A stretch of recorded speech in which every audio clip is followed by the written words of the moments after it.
Hi, I'm Steve.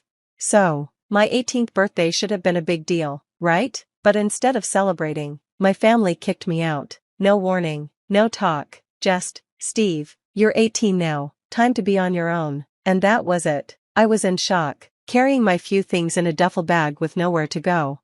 I started couch surfing, staying with friends but trying not to overstay. But after a while, I had nowhere to go and ended up sleeping in my car, using the back seat as my bed. One night, I called my brother Dan, hoping my family might help. I asked if I could stay with him for a bit until I got back on my feet. He just laughed and said, "Come on, Steve, get it together. You're like a homeless bum now." His wife added, "Yeah, Steve, maybe try not being a loser." Their words hurt. I realized they didn't care and were even mocking me. I was truly on my own. Over the next few weeks, I moved from place to place, trying to survive. Being homeless was tough. Finding somewhere safe to sleep, dealing with hunger, and living with constant uncertainty wore me down. But something inside me refused to give up. I scraped together enough money for a gym membership, so I could take regular showers, and kept applying for jobs until I finally got one in retail. It wasn't much, but it was a start. I showed up on time, no matter where I had slept the night before, and saved every penny I could. This part of my life was really tough, but I kept going. But it also showed me how much I could handle. Every day felt like a fight, not just against the tough conditions, but against the sadness that came from being abandoned by the people who were supposed to care about me. Still, I was surviving, driven by the need to prove to them, and to myself, that I mattered, that I could make it on my own. Getting that retail job felt like a breakthrough. It wasn't fancy or high-paying, but it was a paycheck and gave me a bit of stability. I saved every dollar I could, sometimes skipping meals just to afford the deposit on a condo I'd share with a roommate for a few months. Life started to feel a bit more normal, or at least my version of it. We split the bills, and I finally had a real roof over my head and a kitchen where I could cook. It felt like a small piece of paradise. But just when things were starting to go right, everything changed. The pandemic hit, and businesses started to shut down. My retail store closed, and my roommate lost his job too. We couldn't pay rent. And soon I was back at square one, no home, no job, and living in my truck again. This time, I set up a small camper on the back. It was cramped and cold, but at least it was mine. Hoping that maybe family meant something, I reached out to them again, just asking for a place to park my camper and stay safe. I called my mom, feeling a mix of hope and desperation. "Mom, can I park my camper at the house for a while, just until I figure things out?" There was a long pause before she finally answered, her voice cold and distant. "Steve, we have to be practical. If you want to park here, you need to pay rent, and not just any rent, market rate." Market rate? For parking in their driveway? It was ridiculous, but there was no room for negotiation, no warmth, no family support, just business. I couldn't believe it. "Seriously, I'm struggling here, and that's your answer?" "That's the way it has to be, Steve, we all have our burdens." I hung up the phone, feeling the sting of rejection even sharper because it was masked as practicality. With nowhere else to go, I stayed in my truck, parking in the far corners of supermarket lots, using public restrooms, and trying to stay out of sight. Days blurred into nights, and each sunrise was a reminder of my situation, without a home, but still holding on to hope. At that point, survival wasn't just about finding food or staying warm, it was about keeping my dignity and the will to keep going. I refused to break or go back to my family, begging for help, only to be turned away again.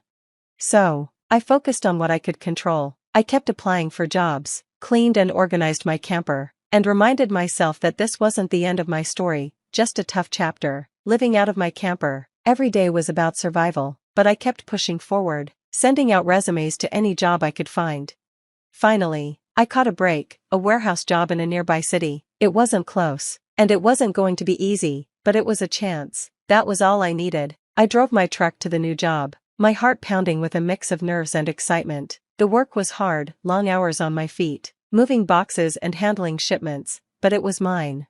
I worked up the courage to ask my boss, Mr. Thompson, a gruff but fair man, if I could park my camper in the company lot temporarily, just until I could get back on my feet. He looked at me thoughtfully and asked, "You planning to stick around, Steve?" "Absolutely, I'm here to work," I replied, my determination clear. Mr. Thompson nodded slowly and agreed. "All right, you can plug into our power for the camper. Just make sure you're not in anyone's way. That small favor, access to power and water, was everything. It gave me a little dignity, allowing me to have lights at night and a warm place to sleep. I threw myself into the work, arriving early, staying late, and always volunteering for extra shifts. My hard work didn't go unnoticed. 6 months in, Mr. Thompson called me into his office. "Steve, I've seen your work ethic. It's impressive. How would you feel about moving up to a supervisor position?" That promotion was a lifeline. It came with a significant raise, and suddenly, life wasn't just about surviving anymore, it was about building something. I saved every extra dollar, cut back on everything except the essentials, and started looking for a place more permanent than the back of my camper. A year later, I had saved enough for a down payment on a manufactured home. It wasn't a mansion, but it was real, and it was mine. A 3-bedroom place in a quiet community, where no one knew about my past struggles. When I got the keys, the weight of the last few years seemed to lift. Standing in the empty living room of my new home, I realized this was more than just a house, it was a symbol of everything I had overcome. I had rebuilt my life from the ashes of rejection and hardship. Proud and a little overwhelmed, I shared the news on social media with a photo of me holding the keys in front of my new home. "From living in my truck to this, never give up," I wrote. I had no idea that post would bring my past crashing back into my life, threatening the peace I had fought so hard to create. The buzz from the post was still fresh when the past came knocking, literally. I was unpacking kitchen supplies when a knock rattled my front door. Expecting maybe a friendly neighbor, I opened it, only to find Dan and his family standing there, grinning too widely as their eyes scanned my home. "Hey, Steve, saw your post. Nice place you've got here," Dan said, stepping inside without an invitation. His wife and kids followed, their eyes hungry as they looked around. "Dan, what are you doing here?" I asked, gripping the box tighter.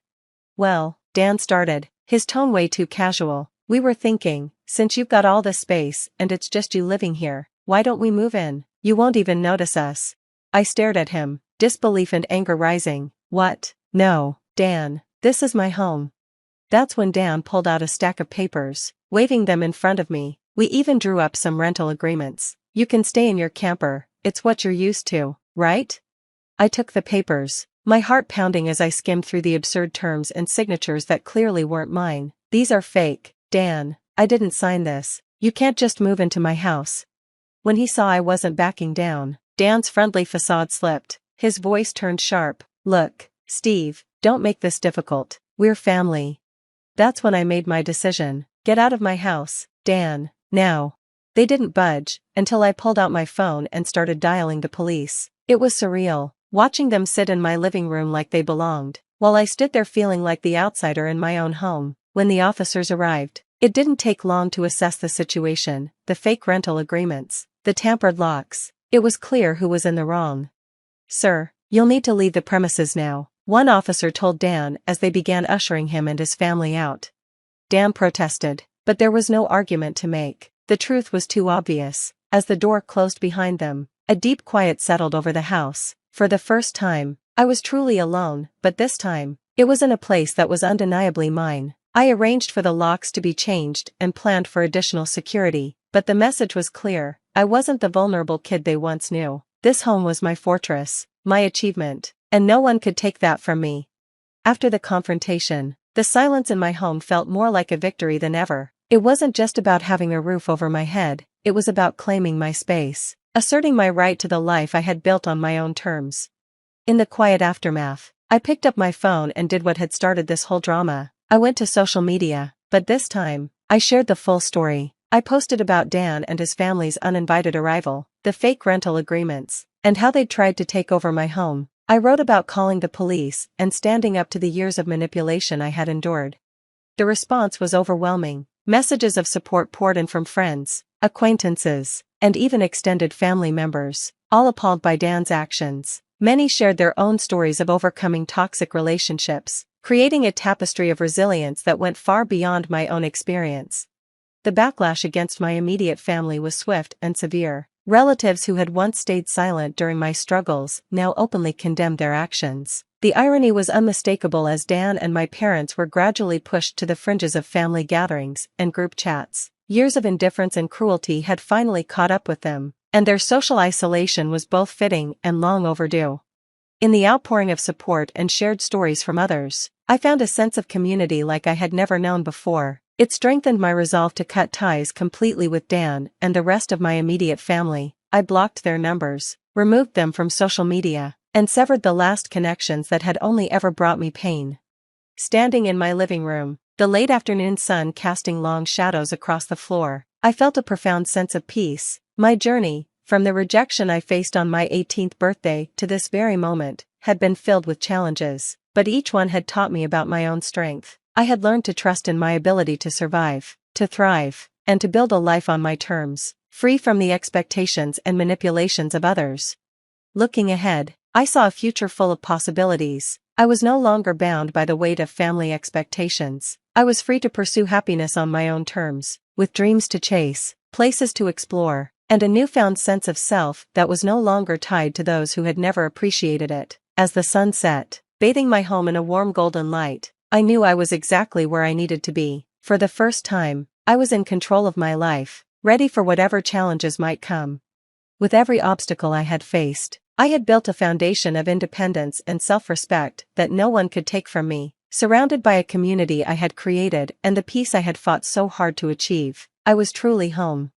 As Steve's journey comes to a close, I want to leave you with a question to think about. Is it always necessary to maintain family ties, even when they bring toxicity into your life? Or is it healthier, at times, to cut them off completely? This is a deep and complex issue when it comes to family and personal well-being, and I'd love to hear your thoughts, experiences, or advice in the comments below. Your insights not only help build this community, but can also provide support to others who might be in similar situations. If Steve's story moved you or resonated in any way, please give this video a like and consider subscribing for more stories that challenge, inspire, and entertain. Your support allows us to continue sharing these narratives. Thank you for watching, and I look forward to reading your comments.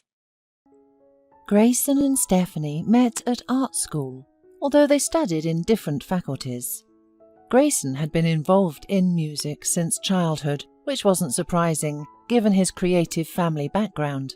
His father was a violinist at the conservatory, and his mother taught children to play the piano at the music school. Grayson used to spend his spare time at his mother's music school, which was like a palace with its columns, beautiful staircase and mouldings. The sound of different instruments could be heard from behind every door.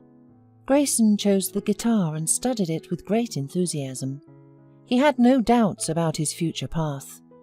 Things were different for Stephanie. She grew up practically as an orphan with living parents. Her mother had abandoned her father, left Stephanie to be raised by her grandmother, and moved to the capital. She was supposed to come back and raise her daughter after earning money for a few years, but she never returned.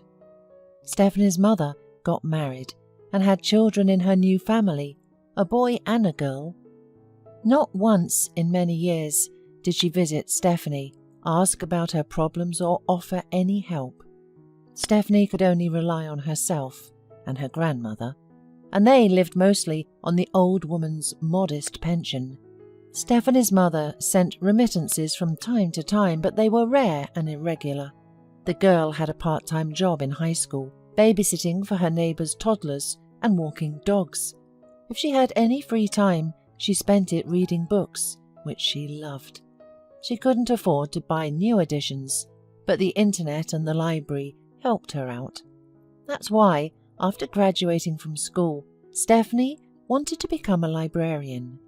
Stephanie's classmates tried to find suitors by attending events at the Aeronautical and Medical College, but Stephanie met Grayson by chance at her own college.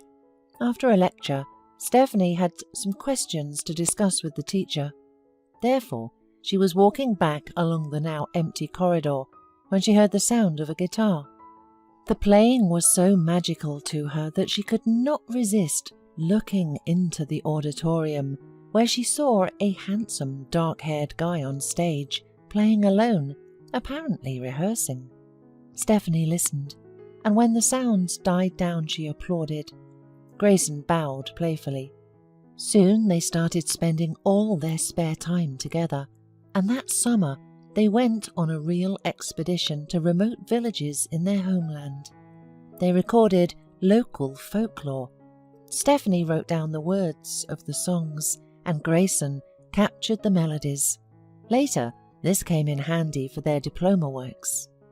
By the time the young couple graduated from college, Stephanie had already become a part of Grayson's family.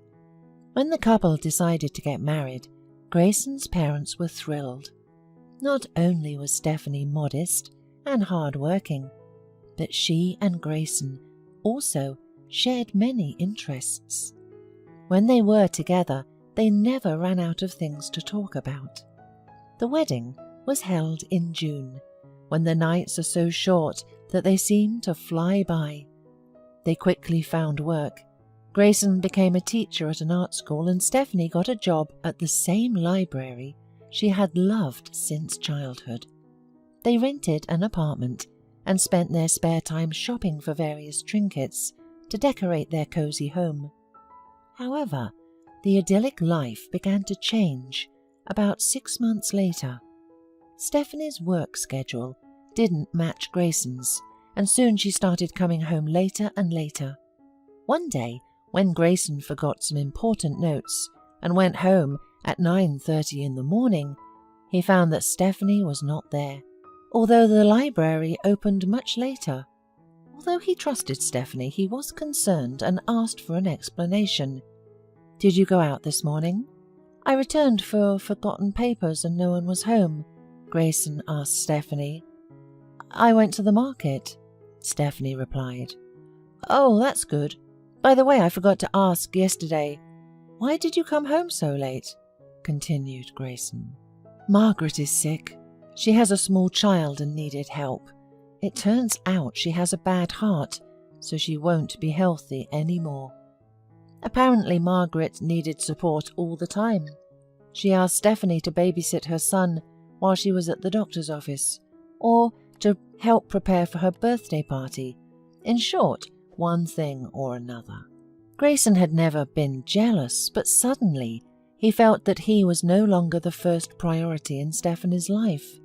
Sometime later, coming out of the entrance in the morning, he saw Margaret jogging in a beautiful tracksuit. She jogged past him waving her hand, and Grayson was so confused that he did not even call out to her. In the evening when he came home, he found Stephanie wasn't at home again. Her number was unavailable. Then he looked up Margaret's phone number and called. "Hi, Margaret, is Stephanie with you?" asked Grayson, afraid of hearing that his hunch would turn out to be true. "What makes you think that?" wondered Margaret. "I haven't seen her in ages." "That's strange. How's your heart? Don't you need any help anymore?" "My heart?" Margaret was finally confused, but immediately began to figure out what was going on. "My heart, dear Grayson, is as healthy as a horse's, and as for Stephanie, she's spreading lies." Grayson said goodbye to Margaret and hung up. Whatever the meaning of Stephanie's strange behavior, he was not going to discuss his wife with anyone. He did not ask other acquaintances, did not say anything to his parents. He decided to follow his wife himself, to find out where she used to go. It was also very unpleasant and humiliating, but Grayson could not do otherwise. It was not in his character to make a scandal without understanding the situation. Besides, he didn't want to look like a gullible fool either. He took the day off and pretended to go to work as usual, while he went not far from the house and waited. Half an hour later, Stephanie came out. She was obviously in a hurry to go somewhere. If she had called a cab and left, he would have lost sight of her, but his wife went to the bus stop. Grayson managed to follow her unnoticed, and then boarded the same crowded bus, only through another door. Stephanie made it almost to the final stop. This caused Grayson to be even more surprised. Why was Stephanie in this practically suburban area?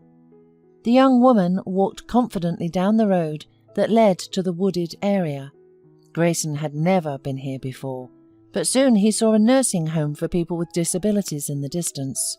Stephanie went inside. 20 minutes later, Grayson opened the front door and told the female guard on duty that he wanted to wait for his wife Stephanie. "Stephanie is your wife," the woman said sympathetically. "I feel so sorry for her. She's so responsible and conscientious, putting in so much effort, but there's hardly any result." "What do you mean?" Grayson was confused. "I just got back from a business trip and I haven't had a chance to talk to her. I decided to come get her." "Well, her father is here. He was an alcoholic and he also had problems with his spine. Stephanie is here from morning until night taking care of him. When she found out what had happened to her father, he had already been here for about a month and bed sores had appeared. So she started washing him every day, lubricating the sore spots and taking him out for walks. Here they are, by the way, look." In the distance, Stephanie appeared pushing a wheelchair with a thin elderly man who had an unhealthy bluish complexion that indicated chronic alcoholism. When she saw Grayson, she froze in place and turned pale. Her husband quickly approached her and asked, "Why didn't you tell me anything?" "How did you know?" Stephanie babbled. "Were you following me? Did you think I was cheating on you?" Grayson squeezed her hand tightly and said, "Let's go outside and talk. Let me help you with the wheelchair." They settled down on a bench under a big tree in the large area surrounding the nursing home. The elderly man covered his eyes and soon dozed off. Tears streamed down her face when Stephanie began to talk. "You see, I always knew that your family was different from mine. Your cultured and kind parents accepted me so well, while I have a mother who doesn't need me and a father who traded everything for a bottle. I was 100% sure that if your family knew I was the daughter of an alcoholic, they wouldn't have let you marry me." Grayson resented her words and said, "What nonsense! Your father is one thing and you are quite another." "Wait," Stephanie interrupted. "Let me tell you the whole story. It wasn't difficult for me to keep silent about my father because he didn't live with us. I only remember his constant drinking bouts and scandals with my mother from my distant childhood. There wasn't any extra money at home because he drank it all away. He never stayed at a job for long, would work for 2 or 3 weeks and then get drunk. After my mum, I knew he was with one woman and then another, but they were such ladies that you couldn't look at them without pity. I hadn't seen him in years, and the news came through mutual acquaintances. One day he was coming home at night. Some bandits took his money, beat him up badly and kicked his spine. I could have refused to take care of him, as he didn't pay alimony or help in any way. But I came and I saw him here alone, and I felt sorry for him." Grayson held his wife tightly and kissed her. After their walk, he helped his father-in-law to his room and into bed. Grayson realized that this room was like a second home to Stephanie. Her cup was on the nightstand, and her slippers were under the bed. However, Grayson couldn't allow his wife to continue spending so much time every day taking care of her father. That evening, he consulted with his parents, who took the situation to heart. Grayson didn't reveal the real truth for Stephanie's silence, but simply asked for their help. He knew that his mother had connections in medical circles, and a suitable option was quickly found. Stephanie's father was transferred to a good clinic, where comprehensive treatment was started, including treatment for alcohol addiction. The hospital was located in the centre, which was very convenient and could be reached in just 15 minutes by foot. Stephanie's father began to feel himself much better, and the doctor's prognosis were optimistic. Grayson and Stephanie swore to each other that they would no longer have any secrets from each other. Her in-laws continued to treat Stephanie with the same kindness, and she felt that she now had a strong family that would be with her in both sorrow and joy. Doug was a 9th grade student who consistently performed well in school. Although he wasn't a star student, he excelled in math and geometry. These subjects came naturally to him, and he was able to solve complex problems with ease, like the nutcracker cracking walnuts.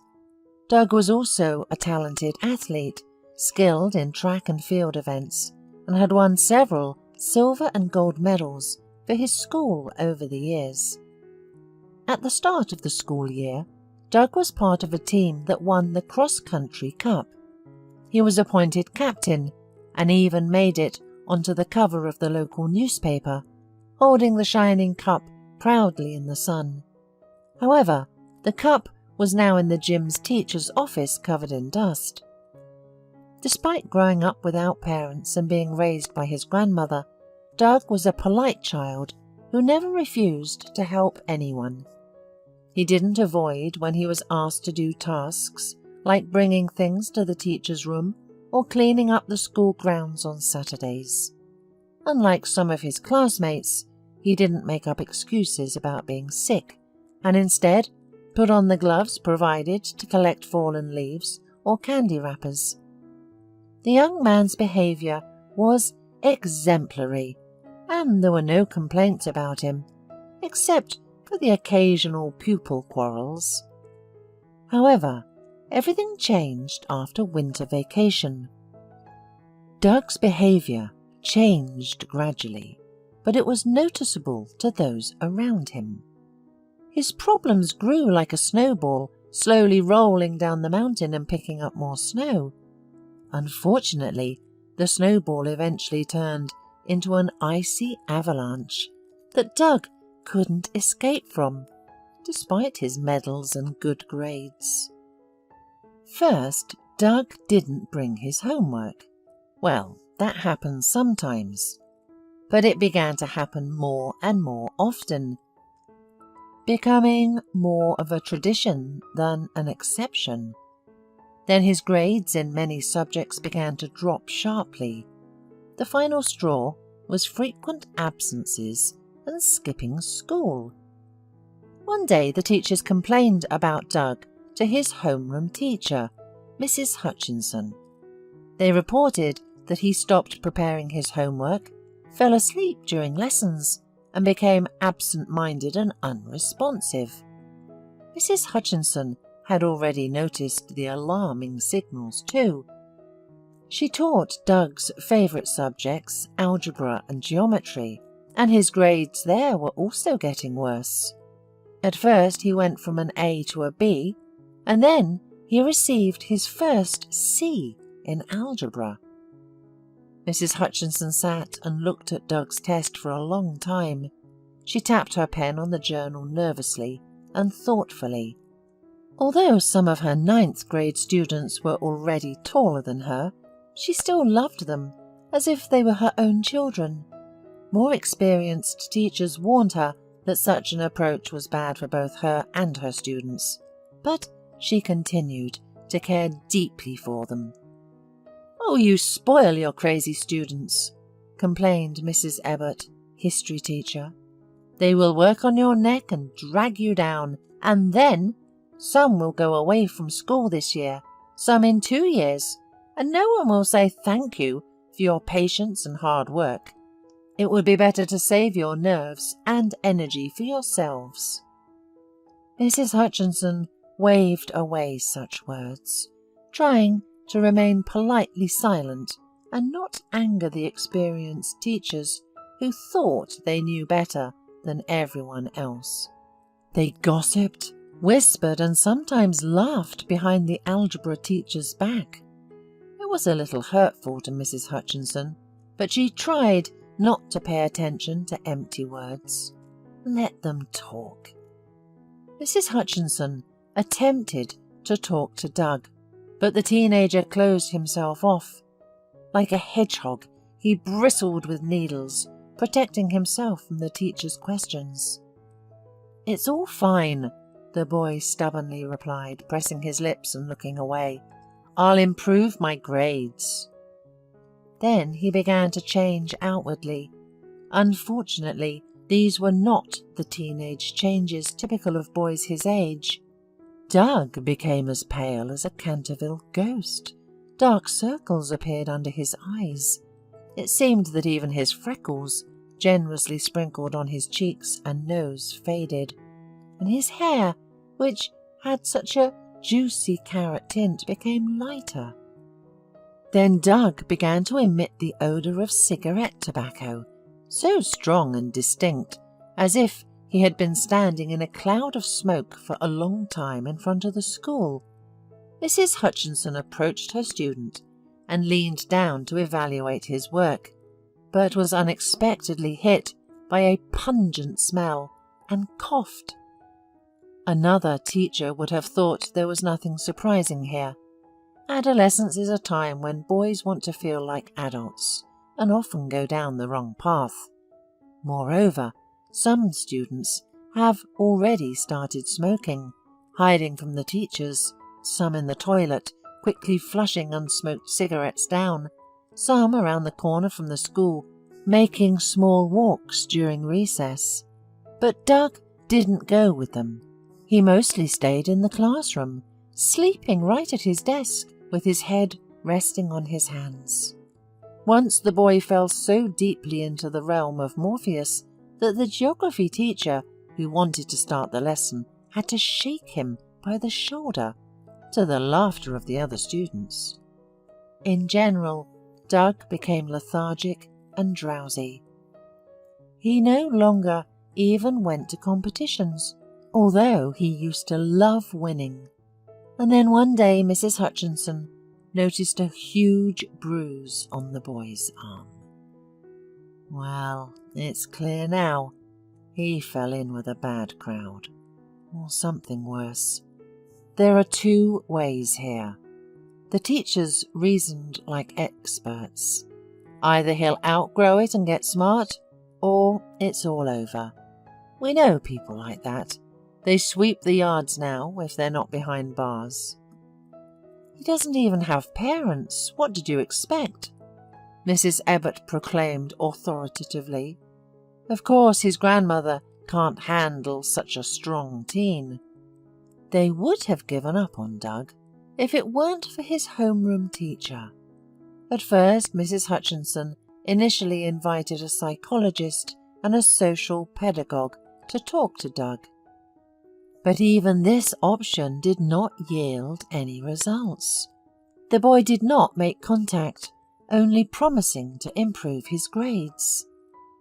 "It's not about the grades," the teacher shouted in frustration, listening to Doug's excuses. He had become so thin that his old faded t-shirt hung from his shoulders like a hanger. Mrs. Hutchinson then found his home number and tried to contact his grandmother.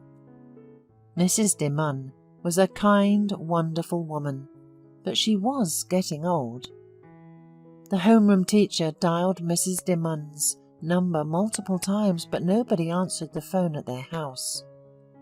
Doug would wave away any questions by saying, "Grandma sleeps a lot. She's already old. Don't bother her, she has a weak heart. I won't skip school any more." At first he did improve his behaviour, but he remained just as introverted, quiet and tired. Mrs. Hutchinson was watching as Doug, who constantly was the soul of the company, distanced himself more and more from his friends. They no longer tried to invite him to play ball after school or go down to the cafeteria during recess. Soon the skipping school started again, and the smell of cigarettes. That was when Mrs. Hutchinson made the categorical decision to go to Doug's home to find out what was going on with the boy and what living conditions he was in.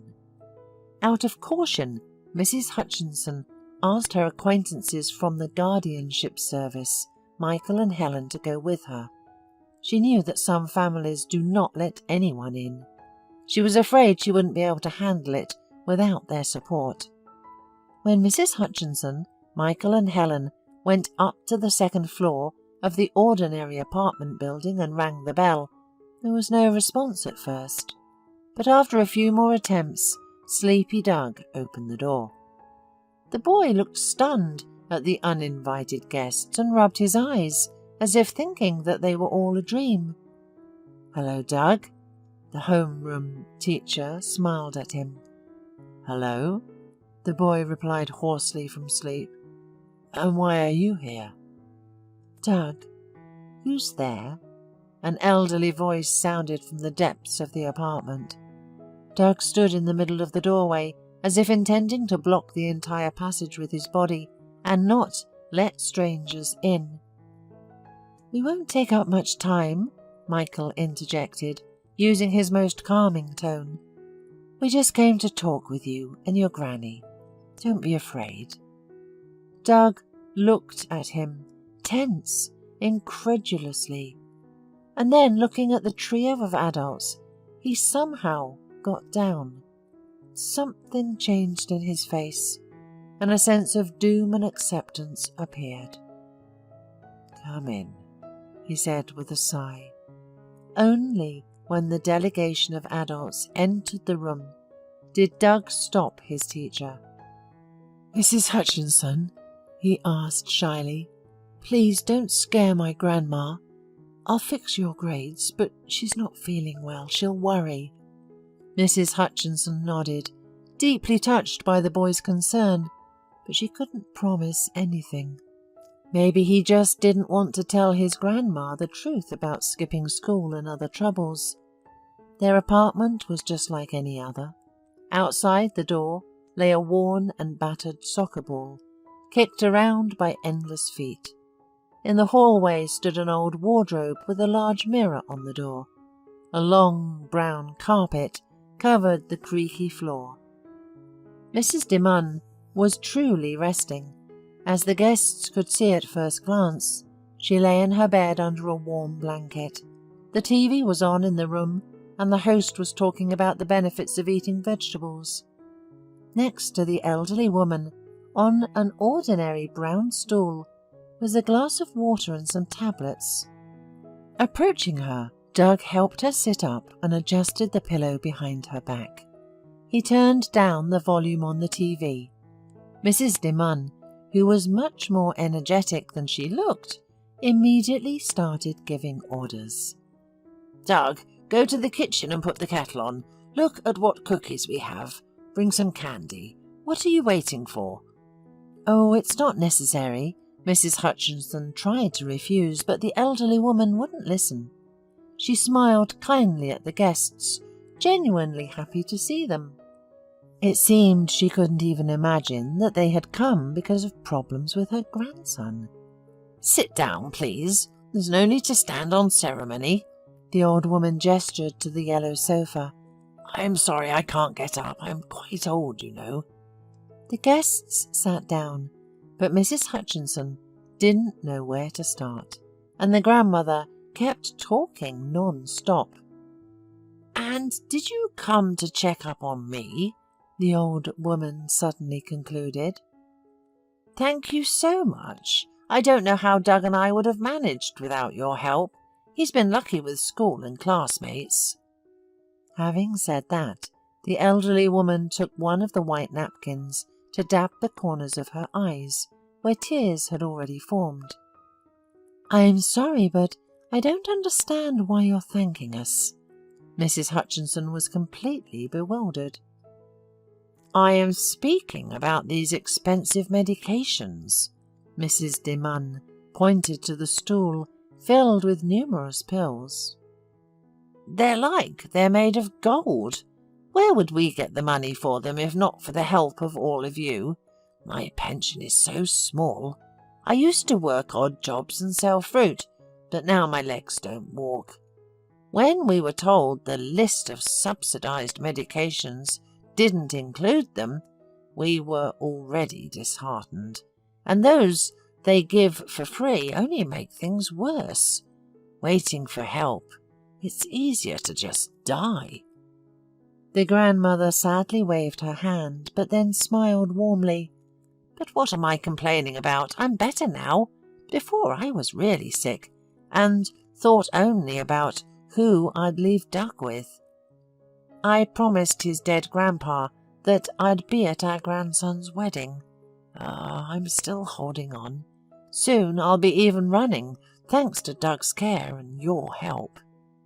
As a result of the grandmother's monologue, Mrs. Hutchinson and the others understood that she had been bedridden for some time.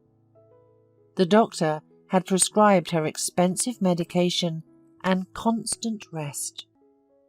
In the middle of the story, Doug returned from the kitchen. He placed cups filled with steaming hot tea on the coffee table, along with a sugar bowl and a vase of cookies and square waffles. The boy was silent, listening to his grandmother, not even looking at the guests.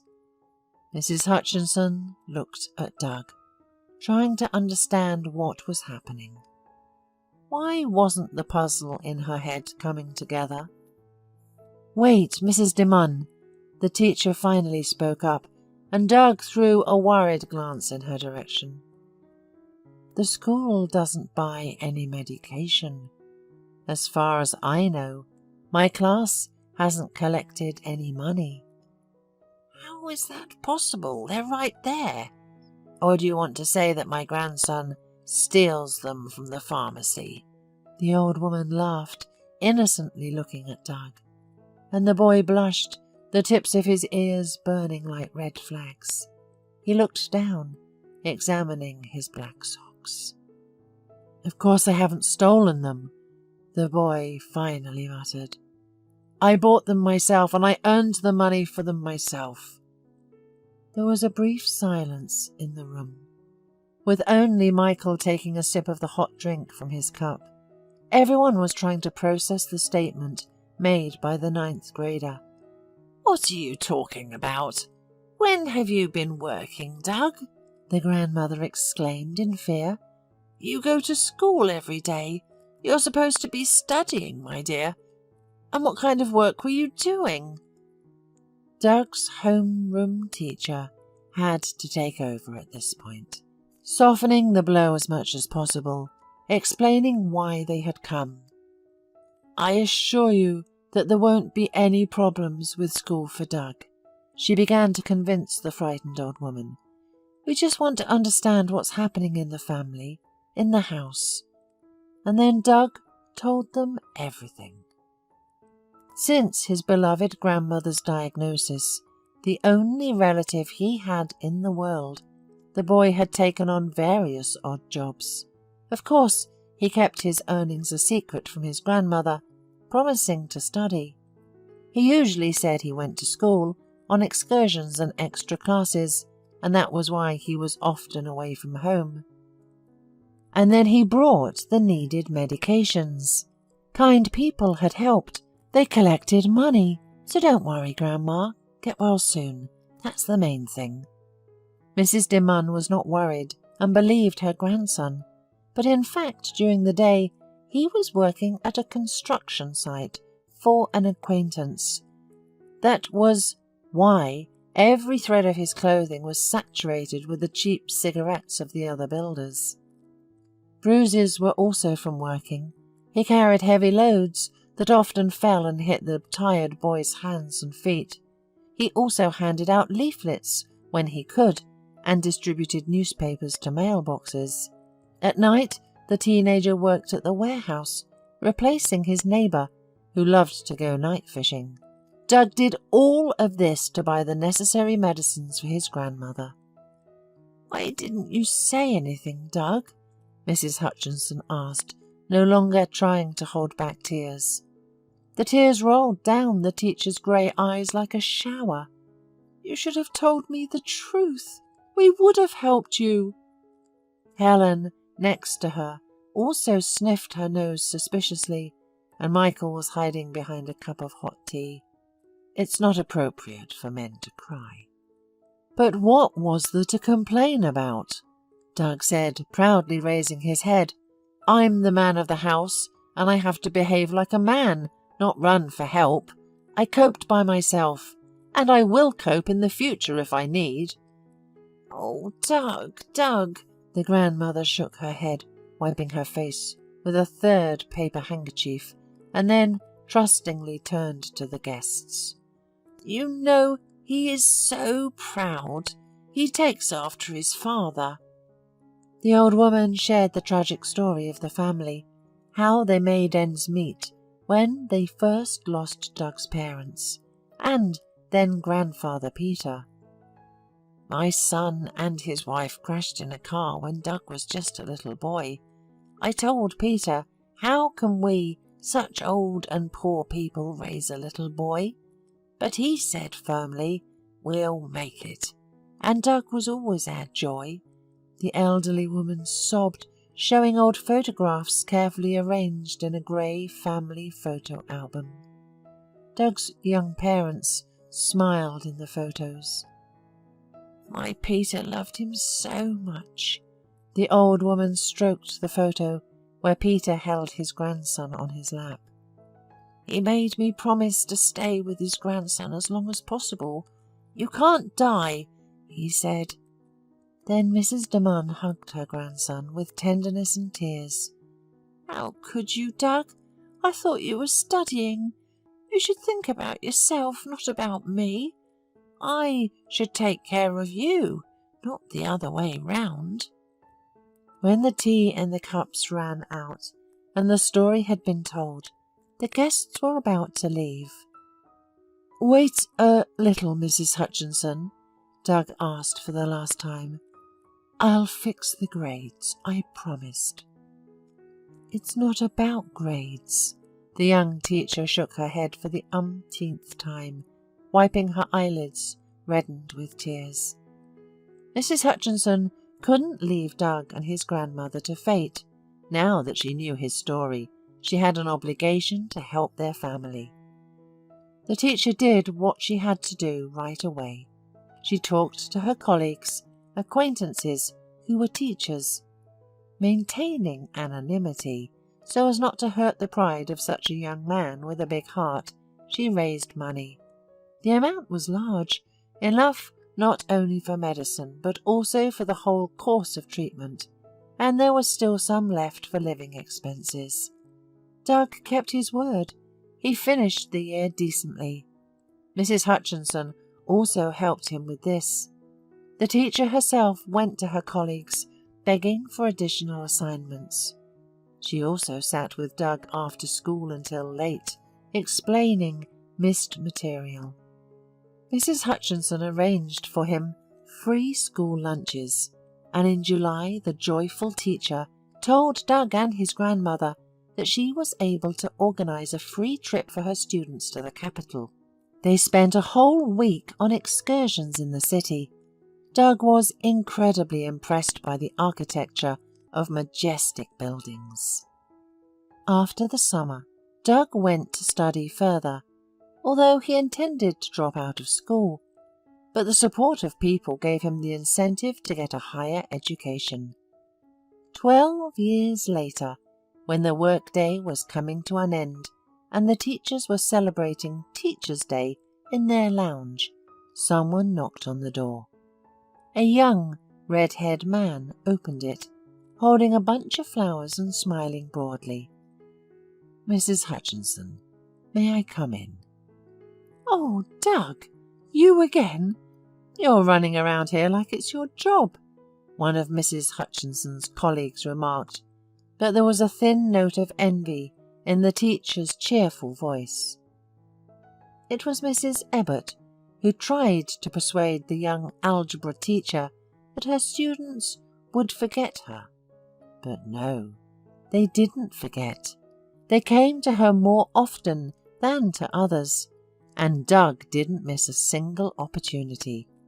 "Coming to your favourite teacher is not work, it's a pleasure," the young man corrected Mrs. Ebbott and handed Mrs. Hutchinson a bunch of bright Gerberas. He grew up to be a beautiful tall man. He worked on a construction site again, but now he didn't carry bricks anymore. He was an architect in a major construction company.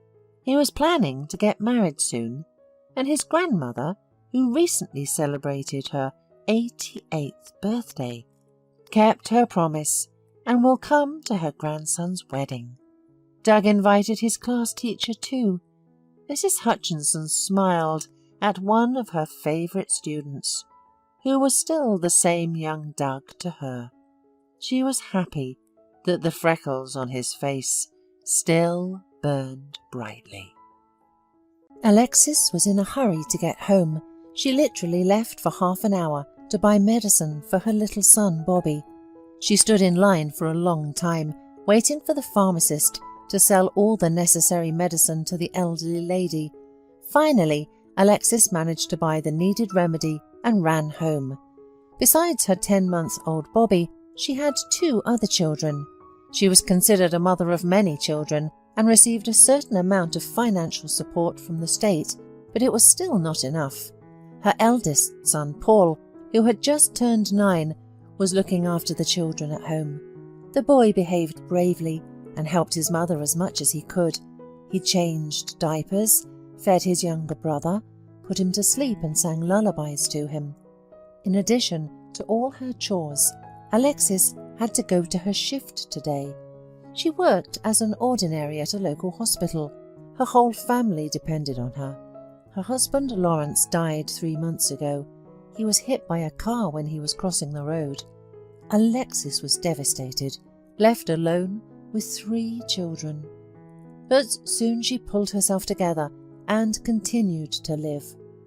She did not dare to leave the children with the neighbours, mostly alcoholics or shady people who only asked her for money for drinking or complained about their worthless lives. Alexis tried to reason with them and explain that she had plenty of problems too, that these marginal personalities did not even realise how they were sinking to the bottom. These were the characters Alexis had to live next door to. However, she got used to them and taught her children to stay away from them. Rushing to get back home, Alexis did not notice that she was trying to cross the road in the wrong place. At some point, she almost had the same fate as her husband, but at the last moment, someone grabbed her by the sleeve of her coat. She turned around and saw an elderly woman in a shabby and torn clothes. It was obvious that she was a beggar. She appeared out of nowhere and literally pulled Alexis back onto the sidewalk at the last moment. A little more, and the mother of many children would have been hit by a car. Just at that moment, a car whizzed by at full speed. The driver did not even think of slowing down, although he understood perfectly that he was in the city, not on a high-speed highway. Exhaling, Alexis guiltily lowered her head. The woman who saved her appeared around 60 years old. The stranger adjusted her scarf and looked at Alexis with a heavy gaze. "Why are you running so fast, dear? Do you want to get to the other world with such haste?" she asked with a reproach look. Blushing from surprise and perhaps from shame for her rash intention, Alexis quietly replied, "No, I was just rushing home to deliver medicine. My youngest child got sick, and I have 3 of them in total. There's no one to take care of them properly. Only my eldest son helps, and he's just 9 years old." The beggar shook her head and offered Alexis a seat on the bench near the bus stop for a minute. Unlike most homeless people, she didn't emanate any unpleasant smell, and Alexis noticed that she seemed to be taking care of herself. Her nails were clean, and her teeth were in place. It seemed like she had accidentally become homeless. The woman expressed sympathy for Alexis's difficult family situation and offered her help. "Dear, maybe I can help you." "Are you serious?" Alexis asked, frowning her thick eyebrows. "Of course I am. I love kids," she replied with a smile on her face. "By the way, my name is Karen. I'm glad to meet you." "Nice to meet you too. I simply don't think—" Alexis started, but Karen interrupted her. "Don't look at my poor clothes. It's a separate story. I'll tell you someday. And don't be afraid of me. I won't steal anything from you or hurt your kids." However, Alexis still had reasonable doubts about this woman, since she had never seen her before and didn't even know what she really did. Alexis was perplexed and didn't know whether to accept Karen's offer or refuse it. A stranger was in front of her, but at the same time, her elderly eyes radiated only with kindness. Alexis saw a sea of possibility in them, as if the closest, dearest person was looking at her. Thoughts kept swirling in her head. What if she agreed?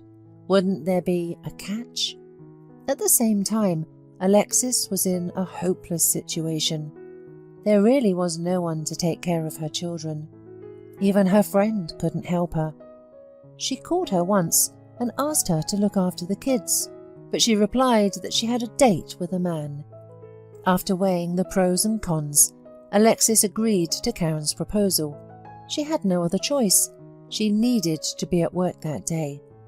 20 minutes later they arrived at Alexis's neat apartment, which showed the owner's industriousness.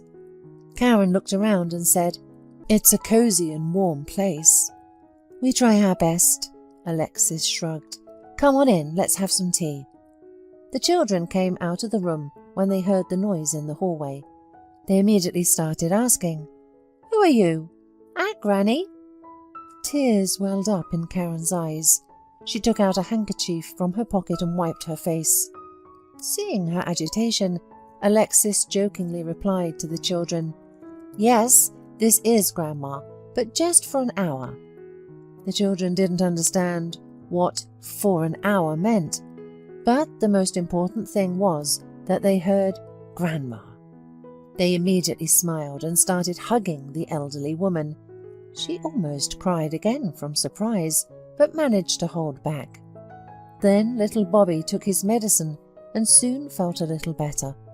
Alexis took his temperature just in case, and it turned out not to be critical.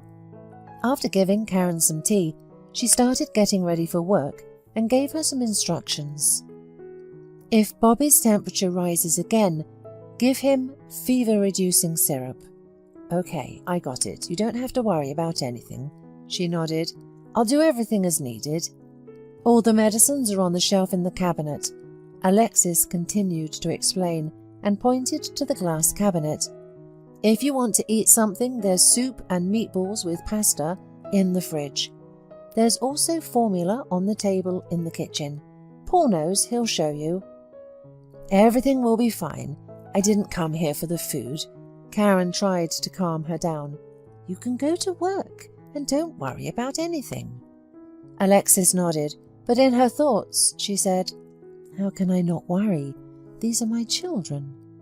However, Alexis's intuition told her that there was nothing to worry about, and Karen was incapable of causing harm to anyone. With this in mind, Alexis went to work with confidence, knowing that everything would be fine at home. As she walked to the hospital, troubling thoughts about her difficult life after her husband's death lingered in her mind. Alexis had a hard time with no one to turn to for help. Among her acquaintances, there were no people who could provide meaningful support.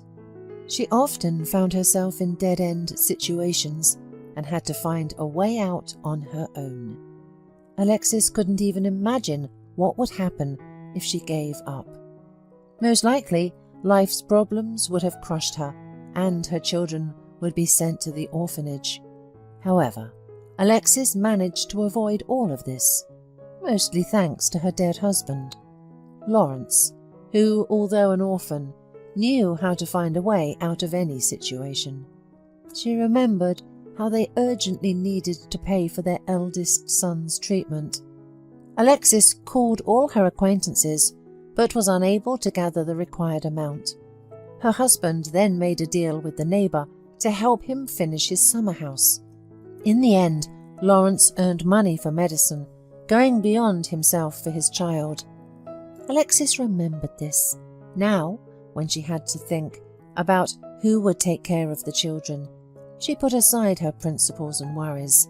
Her parents had long since become alcoholics, and expecting help from them was pointless.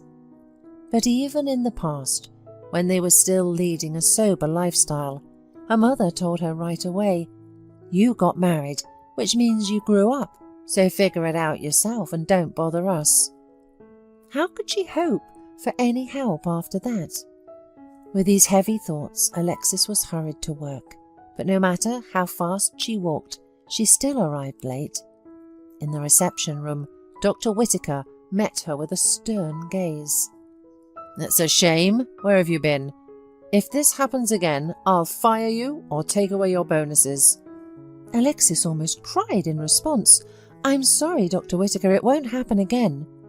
Bowing almost to his feet, Alexis scurried to her locker. Her partner, Julia, who just a couple of months ago came to work here, was already changing her clothes. Seeing Alexis panting, she asked with a smile, "Hi, why are you breathing so heavily? Were wolves chasing you or something?" "If only." Alexis shook her head. "I was running to work, hoping to make it on time, but ended up being late. As luck would have it, Dr. Whittaker was in the reception room, and he gave me a hard time, threatening to fire me if I was late again." "This one might," Julia said sadly. "Listen, I keep forgetting to ask you, who do you leave the children with when you go to work?" "Well, usually with Paul, my oldest son," Alexis replied, "but today a woman is helping me. I met her accidentally on the street. She looked like a beggar, but she saved me from death. I wanted to cross the road in an improper place where we usually run, and I almost got hit by a car." "What a gift from fate! And what, after that, did you invite her to your house?" "Yes, well, we agreed that she would take care of the children tonight. Karen seemed like an honest woman. I haven't seen her documents, but she looks around 60. I don't think people are capable of anything bad at that age." "Oh, you naive thing!" Julia shook her head reproachfully. "Are you really leaving your children with just anyone? She probably already robbed your apartment, and the kids are running around hungry and calling for their mum." "No, she won't do that." Alexis shook her head negatively. "Okay, as you wish. Let's go to work. Otherwise, Dr. Whittaker will really fire us all." In principle, they had nothing to fear about being fired, as being a hospital orderly took all their strength and nerves. They didn't get paid much for it, and there weren't many people in the city who wanted to take care of sick people, but there wasn't much to choose from, so they had to work where they could at least get paid steadily. While Julia began to wash the floors in the hallway, Alexis went to the wards to turn over the bedridden and change bedpans. She continued to think about her children. Her colleagues' doubts about Karen had lodged in her head like a splinter. Alexis began to worry that something might have really happened to them. At some point, she even suspected that her friend might be right.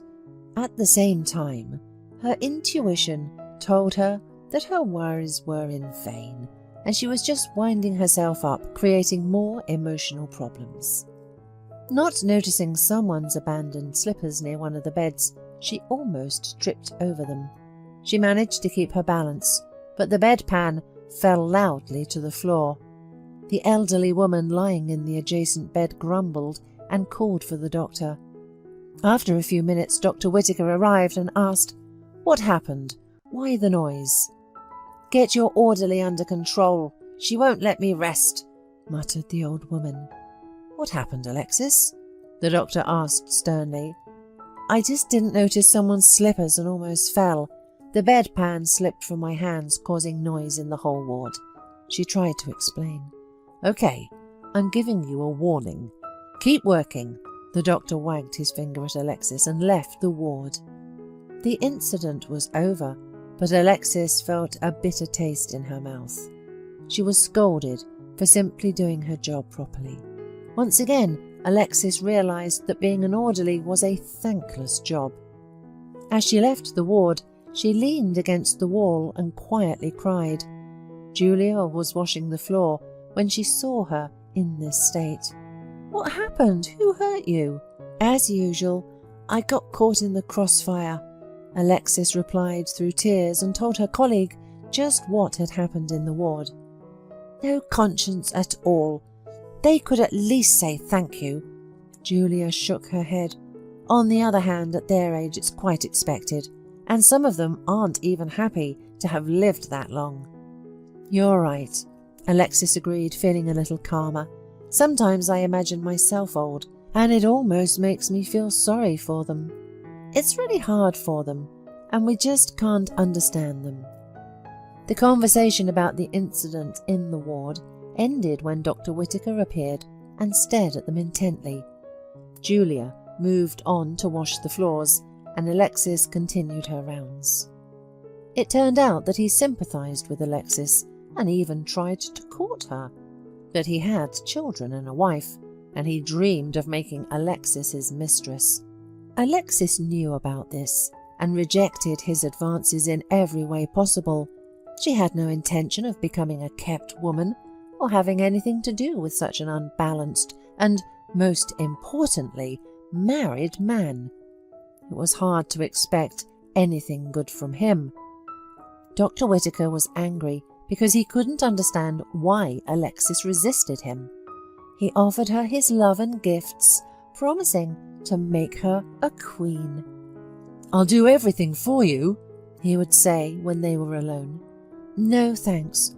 I'd rather be alone than with you." She would shake her head in refusal.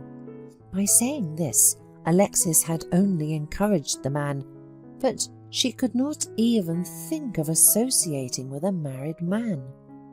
After finishing their rounds, she joined Julia, and together they quickly cleaned all the floors. Then they returned to their room. "I advise you not to pay attention to Dr. Whittaker," Julia said, turning on the kettle.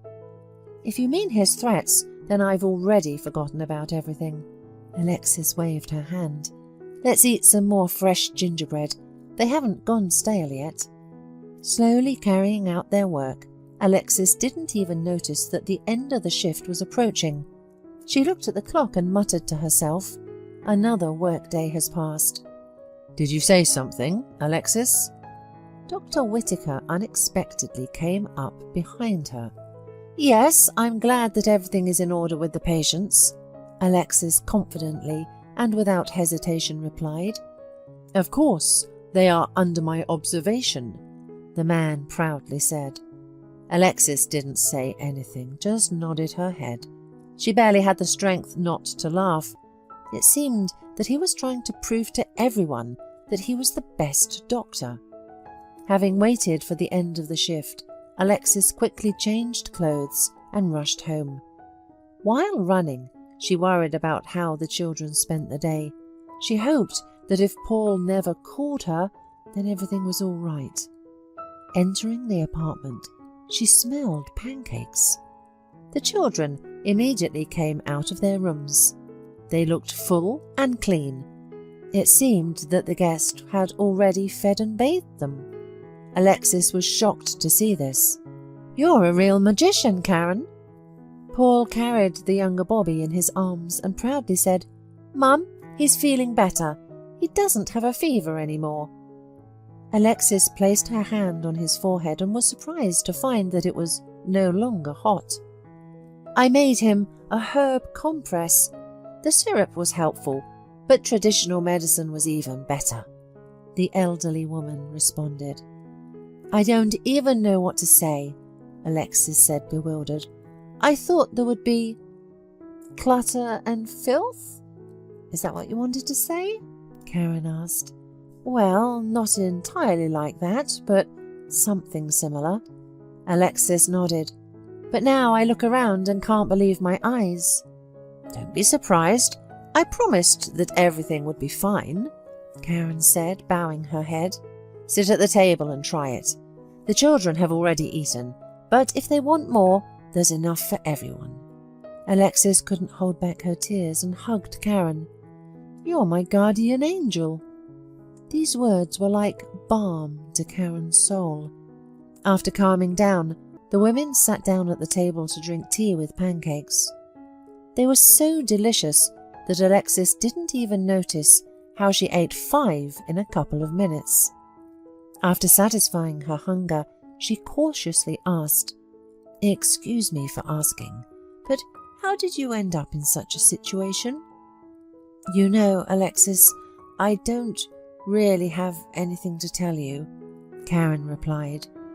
I barely remember anything. I woke up in some ditch without documents or money. That was 6 months ago. There was a wound on my head. I could hardly stand up. What a horror! And there was no one around? Alexis asked, putting her hands to her face in sympathy. Why not? Karen shrugged. Some vagrants picked me up and took me to their shack. They gave me clothes because mine were no good. Who knows how long I had to lie in that ditch.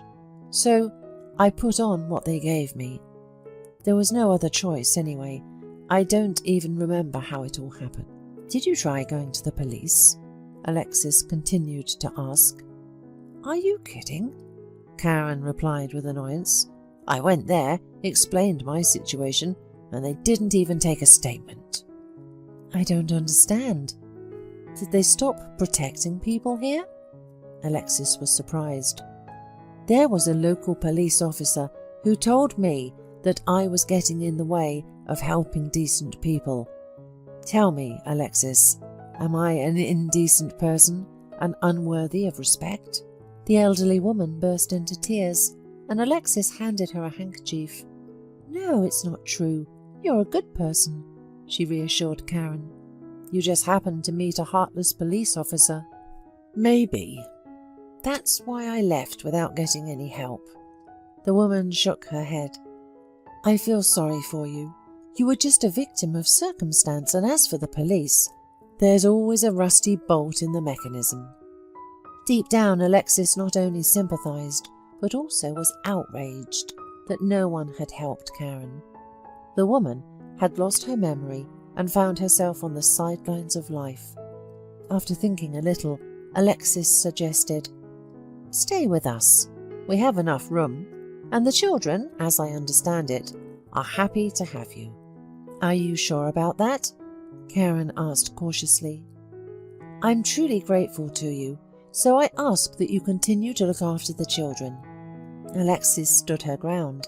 I work shifts as a hospital orderly, and unfortunately, my children are often left alone. Okay, I understand you, and I agree, especially since I have nowhere else to go, replied Karen. Karen's face lit up with a happy smile that she could now live in humane conditions and no longer waste time searching for food. After agreeing on what to do and when, Alexis continued to work calmly at the hospital. Dr. Whittaker still made attempts to court her, but Alexis did not want anything to do with him, so she avoided him if she could. Once, Julia asked Alexis, So how's your homeless woman doing? Has she stolen anything else from the apartment? Oh my God, where do you get these thoughts? Alexis responded, annoyed. We're getting along just fine. I've never met anyone before who could help like that. Nothing surprising. There are such people everywhere. Julia shrugged. Well, name one person who helped you, Alexis suggested. Julia hesitated with her response. See? And it's unlikely that anyone will do it unless there's a direct benefit in it, Alexis said. You know, my friend, you're right, Julia agreed, and I apologize for kidding at you about that beggar. Her name is Karen, and she's also like a mother to me, Alexis corrected her. And let's not discuss this poor woman's life anymore. Life has already dropped her to the bottom. Let's not gossip about her anymore. Okay, I'll keep quiet. Excellent. Let's get to work, said Alexis, and patted Julia on the shoulder. And they went to do their duties. This conversation was the last one about Karen in this way. Julia no longer tried to pick on Karen. On the contrary, she became interested in Karen's health and what she was doing.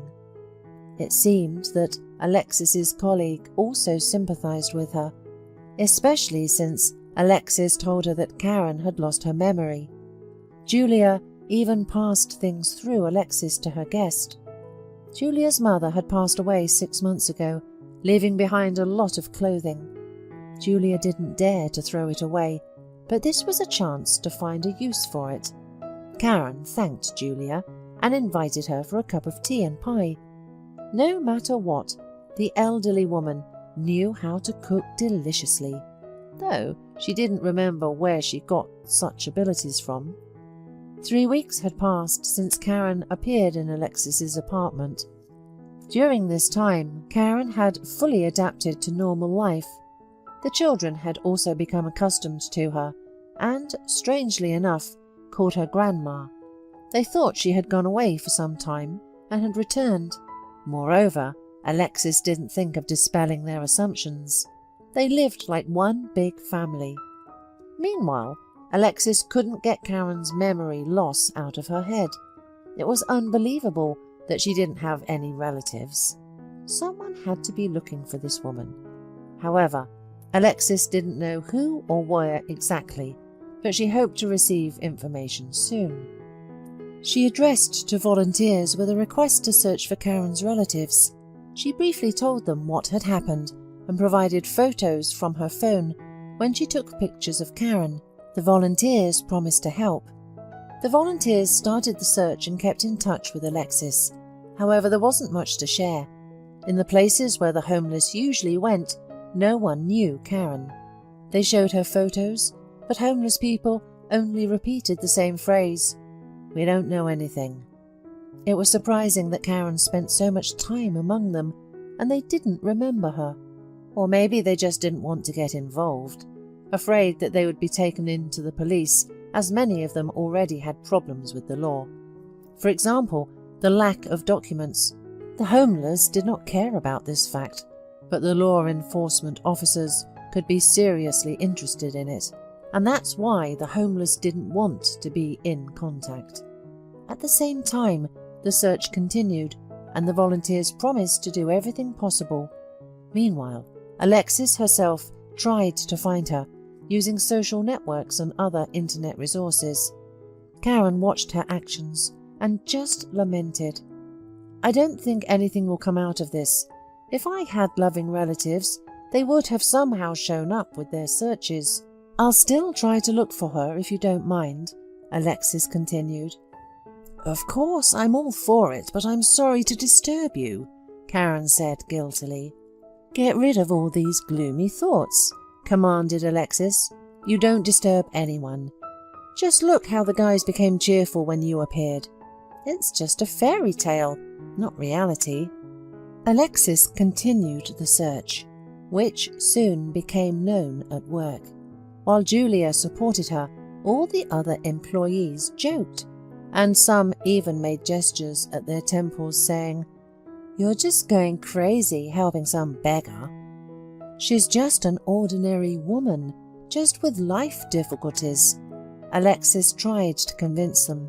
"You don't understand anything about it, so don't judge, and you won't be judged." In general, almost everyone in the team, except for Julia, believed that Karen was just fooling her and tried to dissuade Alexis from further searches and to send Karen to the shelter. But Alexis was not the kind of person to stop at difficulties. She believed that she could find Karen's relatives. At the same time, Dr. Whitaker's advances drove Alexis to a nervous breakdown. She didn't have time for love games, but he just wouldn't let up. So one day she responded to him rudely. "Why don't you go far away and for a long time? I already have a bunch of problems and you're still bothering me. What's wrong with you? You have a wife, so go bother her. And as for the beggar, as you called her once, she's just as human as anyone else, including you, and her problems are my problems. I'll show you." The doctor snarled and tried to grab her. At that moment, employees began to gather in the corridor, drawn by the noise. They decided to find out what was going on and were surprised to witness a scene of a quarrel between the doctor and orderly. "What? Are you all here? Don't you have work to do?" Dr. Whitaker shouted at them. "You should shout louder so the patients can hear you," Alexis replied sarcastically. "Anyway, you're not working here anymore," Dr. Whitaker summed up. "I'm firing you. Pack up and get out." "Fine, as you want." The employees were left tongue-tied with surprise and began to whisper to each other. They hadn't expected this culmination. Everyone had hoped that the head doctor would calm down and the conflict would be resolved peacefully, but no, he went all in and fired Alexis. She received her payment and left the hospital. Before saying goodbye, she visited Julia, who was shocked when she found out what happened. She had been in another building at the time. "I just can't believe he did that," she said. "It's okay, I'll make it through," Alexis reassured her. "I'll find another job. Maybe try some private clinics. Don't worry, I won't disappear. I've been through worse. Life doesn't stand still." "You're an optimist," Julia said in surprise. "Sometimes I am amazed by myself too," Alexis smiled. "Not so long ago, when Lawrence died, I didn't even know how to go on living. It seemed to me that the whole world had turned dark, and the earth had turned upside down. You can't imagine what it's like to be left alone with 3 children in your arms. But it's okay. The main thing is not to lose heart." Alexis winked and left the hospital building. She was no longer attached to this place. Of course, it was a shame that her work experience was interrupted. On the other hand, Alexis had a whole pile of problems that needed urgent attention. Recently, volunteers had informed her that they had found a lead. They gave Alexis the address of the alleged Karen's son. However, Tyler lived 100 kilometers away in a neighboring city. Alexis wondered why he had not been able to find his mother. "Well, we don't know. We just happened to run into him. The thing is, we also collaborate with animal shelters," the volunteer explained. "So Tyler came there to ask what to do with his cat. She missed her owner and didn't give anyone any peace." "I don't understand. What does the cat have to do with it?" Alexis asked. "The cat belonged to Karen," Alexander continued. "At the shelter, Tyler shared his troubles with one of the employees. That's how we realized that he was Karen's son. Here's Tyler's address. Go and tell him the good news. We didn't do it ourselves. We thought you'd give him a surprise." "That will be a surprise indeed," Alexis agreed. "Thank you, I owe you." "We were interested in participating in the search ourselves," the volunteer shrugged. Alexis took the piece of paper with Karen's son's address. She didn't tell anyone yet. She needed to be sure that he was truly her son. After knowing about the shelter and the cat, Alexis suspected that Tyler might have gotten rid of his mother himself. If he probably wanted to get rid of a cat, it would not be difficult for him to send a person to the other world. Regardless, there was no point in guessing. Alexis went to meet Tyler, but before that, she instructed Karen, "Don't spoil them with sweets too much, or they'll get used to it." "And are you leaving for long?" Karen cautiously asked Alexis. "I think just today. Well, maybe 2, no more," Alexis replied thoughtfully. Karen came out to bid farewell their mother and hugged her. Smiling back at them, she kissed each one. Alexis headed to the station to catch the first train to the neighbouring city and soon arrived at the address. It was a 3-story house that looked like a palace. Alexis had never seen such beauty before. Shivering as if it were cold outside, Alexis approached the door and rang the bell. After a few minutes, footsteps were heard and a man in his 30s appeared on the doorstep. He looked at Alexis, then nodded his head as if to ask who she was and what she wanted. For a few seconds, Alexis was at a loss, but then she took out some photos from her bag. The homeowner was shocked when he saw the picture. "Where did you get this? And where is my mother?" His hands were shaking. "She's fine. She's with me," Alexis replied. "But I'm interested in how Karen ended up in another city." "We'll talk inside." Tyler invited her in. Alexis went inside and was even more surprised. The beauty outside was just the tip of the iceberg. The real luxury was in the interior of the house. There were antique furnitures and paintings, marble tiles on the floor. Noticing the guests' confusion, he cautiously said, "This is all that's left of my father. He was an antique dealer." "I see," Alexis nodded. "And I thought you were the one who bought it all." "No, I'm just an ordinary middle-class businessman." He waved his hand. "My father did what he liked while I was doing in business."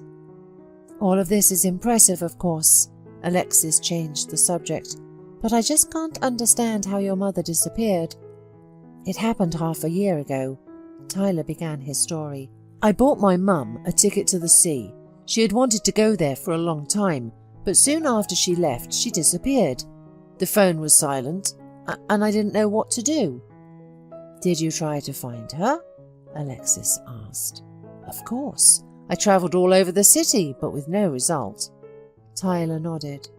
"It's strange that with your resources you couldn't find your mother," Alexis said thoughtfully. "Don't be fooled by the luxury," Tyler repeated. "I understand," Alexis nodded.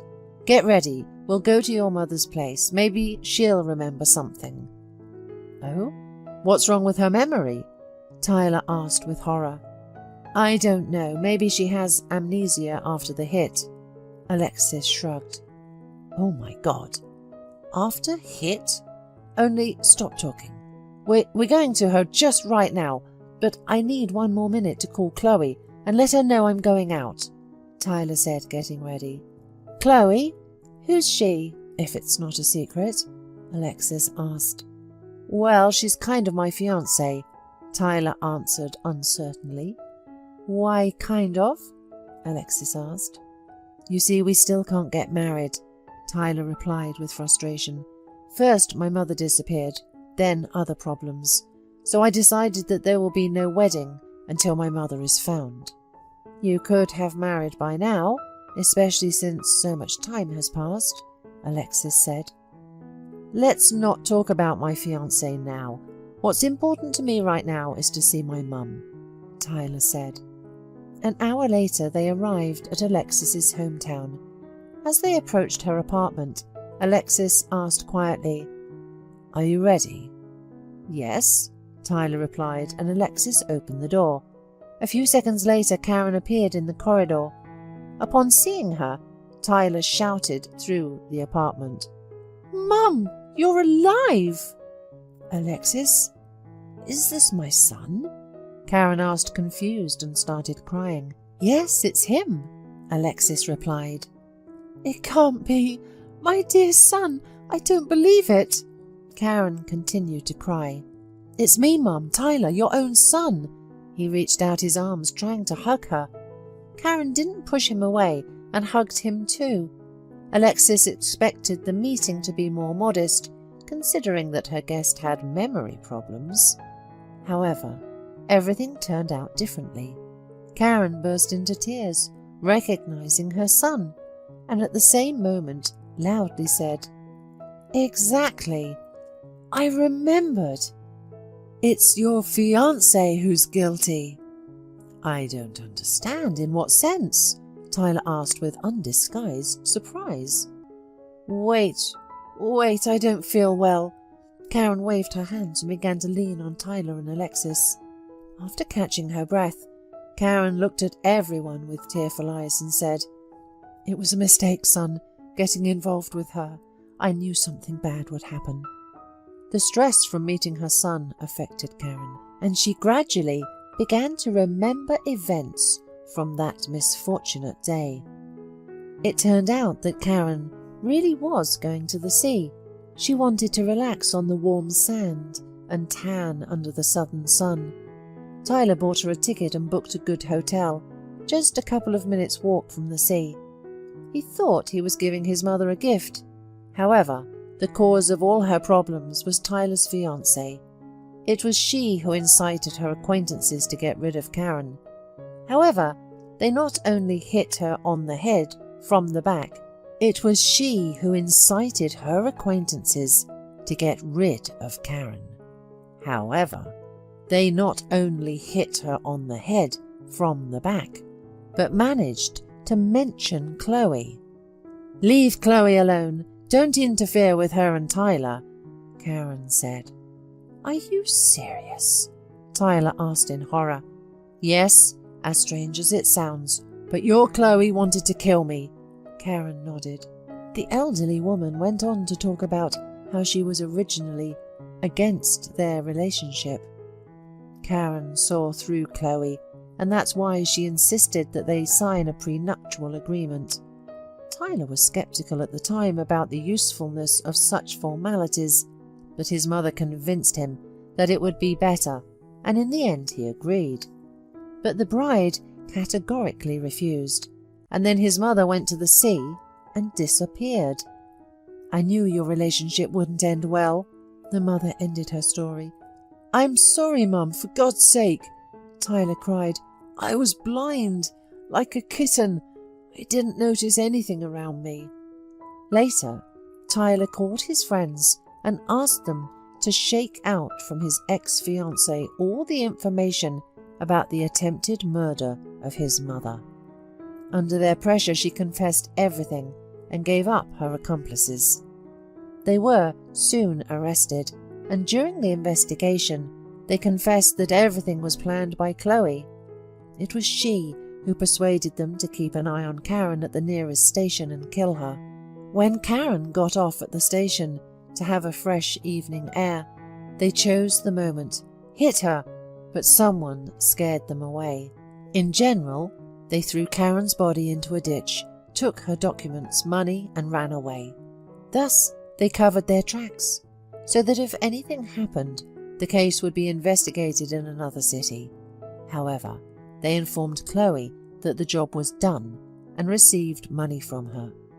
Tyler was shocked when he learned about everything. Karen soon regained her memory completely and was able to find out that her son had been hoping and waiting all this time. So, half a year has passed. Tyler started a relationship with Alexis, especially since his mother approved, and soon he proposed to her. The woman was over the moon with happiness. She burst into tears and said, "In sorrow and in joy, until the end of our days, I agree to become your wife." Even the pigeons took flight and circled over them at the sound of her voice. It was a good sign that indicated two loving hearts had found each other. The Alexis's children and Karen watched from the sidelines. Karen became the children's real grandmother. She approached Alexis and Tyler and blessed their marriage. A month later, they got married, and Alexis and the children began to prepare to move into Tyler's house. But in her hometown, Alexis had a debt to pay. Tyler was surprised when Alexis asked him to take her to the hospital where she had been fired. Alexis easily found Dr. Whitaker, who was making his rounds among the patients. Without hesitation, she began to tell him everything she thought of him and what he deserved. To his misfortune, his wife was at the hospital this time. She heard everything. What happened after that cannot be put into words. Poor Dr. Whitaker searched for a place to hide from his enraged wife, but still got an earful from her. It's a good thing he survived. After such a quarrel, he suddenly lost all desire to flirt on the side. Finally, all the business was finished, and Alexis and her children left the city for their new life. It was not easy for Agnes to manage the marketing department of a large company, but she was very proud of herself. She had come a long way to achieve this position and did everything she could to ensure that her department completed the tasks set by management and increased the company's profits. Today, Agnes had been working very hard since the morning, and her head was already reeling from the long hours of work. Suddenly, the door of her office suddenly opened and Agnes, turning away from the papers, saw Stella, who had long worked under her and over the years had become a true friend. Stella reminded her that it was time to take a break and invited Agnes to join them for tea. Some of the co-workers were already drinking tea in the dining room and exchanging the latest news from their lives. Agnes nodded in greeting to the group, and after making her tea, she sat down a little aside from the main company, listening to the conversations only at the edge of her ear. Designer Natasha, as usual, talked about her son's troubles at school and problems in relations with her husband, and Stella talked about her fiancé, her engagement party, and bragged to her colleagues about her expensive ring. The women cast envious glances, bitterly realizing that their husbands were not the princes they had dreamed of. Agnes, finishing her tea, got up from the chair and went into her office. Her heart began to feel heavy. She was already 32 years old. She would like to have a family. But she had not yet been able to find a worthy candidate for a husband. Waving aside sad thoughts, Agnes again focused on the documents. But not half an hour later, the courier came into her office with important papers. Without taking her eyes off the keyboard, Agnes thanked him and asked him to put the package on the table. "As you wish, but I need your signature," sounded a pleasant male voice nearby, and only then Agnes looked up. An incredibly handsome young man was standing next to her, smiling and holding out the form. Agnes felt a flutter in her chest. Embarrassed, she tried to take the pen out of the organizer, but only awkwardly knocked it over with all its contents on the floor. Agnes rushed to pick up the fallen objects. The courier decided to help her, and when he bent down, they suddenly bumped into each other. Agnes began frantically apologizing. "I'll forgive you," the courier replied, smiling, "if you agree to have a cup of coffee with me after work." Agnes felt her mouth go dry and her heart beat madly. The man's gaze was too insistent, and Agnes couldn't refuse him. The date went great. The man's name was Danny. He told her that he had been working in a courier agency for several years, but he was unable to get a promotion, although he had all the prerequisites for it. He himself came from far away. His whole childhood had passed in a small town, but he had managed to move to the city. Agnes understood Danny very well, because she too came from a small town to go to university, and since then her life had changed a lot. After their first date, they continued to communicate, and Agnes literally melted into the new relationship. She desired to be close to Danny, to make him pleased, to take care of him, and the man reciprocated her with pleasure. Eventually they began to live together, planning their marriage. Stella tried to warn Agnes because she knew Danny so little, but Agnes was thrilled and didn't see any reason to be worried. Soon, Danny and Agnes were married. The newlyweds continued to live in the spacious apartment that Agnes rented, and Danny, thanks to his wife, who gave good references, was able to get a promotion and started earning good money. As time went on, one day in late December, Agnes was rushing to work for an important meeting. It was freezing outside, and she slipped awkwardly on the stairs outside the subway, rolled down the stairs, and banged her head on the stone floor. Agnes spent several months in the hospital, but despite treatment, she felt worse every day. Severe headaches, loss of consciousness, limb numbness. The doctors could not give an exact reason why the trauma she had suffered was worsening her health so rapidly, and after prescribing a bunch of all kinds of pills, they sent her home in a wheelchair. The immobile existence caused Agnes to become depressed. Danny tried to take care of his wife, but it was obvious how hard and unpleasant it was for him. He stayed home less often, saying it was because of his heavy workload, and Agnes, though she felt that her husband was not telling the truth, would not dare to discuss their problems in the relationship. She would have continued to justify her husband's indifference and coldness with fatigue, but one day he brought an unknown woman to their home. "Agnes, this is my colleague, Rita. We need to make a schedule for the near future and discuss the report for the month," Danny said with a strange smile. "You go to bed. I'll help you get settled." Agnes woke up in the middle of the night because of loud moans coming from behind the wall. She immediately realized what her husband was doing with his alleged colleague and felt sick to her stomach.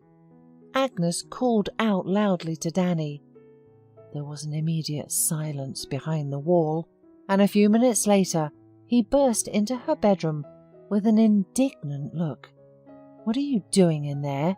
asked Agnes, but she didn't have time to finish as her husband ran up to her and roughly covered her mouth with his hand.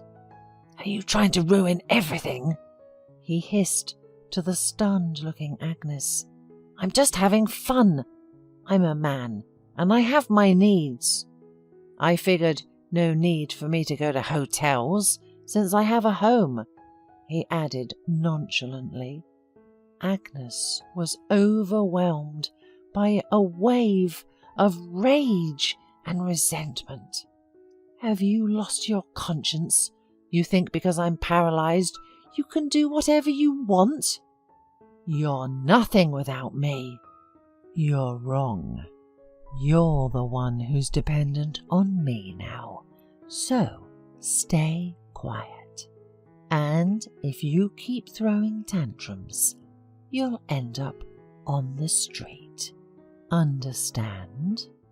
The man's voice was so calm that Agnes shuddered with horror and nodded fearfully. Satisfied with the impression he had made, Danny grinned and went back into the next room, where he continued to have fun with his girlfriend until the morning, while Agnes was lying there, clenched in her teeth, and tears were streaming down her cheeks. This went on for several weeks until one morning Agnes woke up thinking that she could no longer endure such humiliation. When she realized that Danny was not home, she tearfully called Stella, who listened to the whole story, immediately took Agnes out of the nightmare and moved her into one of the rooms in her apartment. But time passed, and one day Stella came to Agnes's room to have a serious talk. It was uncomfortable for her. The words were not coming easily, but she had no other way out. "Agnes, please forgive me, but we need to do something about your place of residence." "No, I really want to help, but I'm pregnant. Do you understand? And it's getting harder every day to take care of you. My husband and I discussed and decided to rent you a place to live and hire a nurse." Agnes understood. Her friend had a right to her own life and didn't have to waste her energy on her. "You don't have to, Stella. I'm delighted for you, really, but you can take better care of yourself and your baby, and I'll take care of my own problems." Agnes smiled sadly. Agnes wheeled around the city in her wheelchair, sinking into bitter thoughts. "I can't go back to Danny. I can't get to my mother in this condition, it's too far away. and I don't want to go to the hospital," gasped the woman. "Do I even need such an existence? I used to be a successful woman, and now I wander the streets looking for a place to stay." The reflection took her far away from reality. She drew pictures of how she could get rid of her worthless life, and didn't notice how she rolled to the edge of the roadway. Agnes only had time to notice the bright lights of headlights, the loud hum of cars, and felt someone's strong hands forcefully throw her to the sidewalk. Agnes opened her eyes and saw an elderly man in front of her. "Are you out of your mind?" He started scolding her for being careless. "Yeah, I guess so," said Agnes indifferently, and burst into bitter tears. Mr. Webb, that was the man's name, rushed to comfort her. He worked as a clerk in a store not far from here, and on his way home he saw this woman in a wheelchair with a doomed gaze. He thought she was going to commit something terrible and rushed to rescue her. Agnes looked at this sympathetic elderly man, suddenly realized that she was glad she was still alive, and she felt ashamed of her weak thoughts. Mr. Webb looked at the woman in a fatherly way and asked what had happened to her, and Agnes told the whole story of her illness, adding in the end that she was now all alone and had nowhere to go. When the elderly man heard this, he thought for a moment. In the past, Mr. Webb had been a practicing chiropractic, but once he had been unable to help one patient and had lost faith in himself, became disillusioned and left the profession. Agnes listened to the elderly man's story and saw that the memories were not easy for him, but the fire of hope was already burning inside her. "Take me as a patient. Believe me, I'm not afraid of anything," she said fervently. "Half an hour ago I was glad to die, but now I want to try to make things right. Please help me." Mr. Webb looked intently at Agnes. "You know, you remind me of my daughter. She and my wife died 15 years ago," he added, and a deep sorrow reverberated on his face.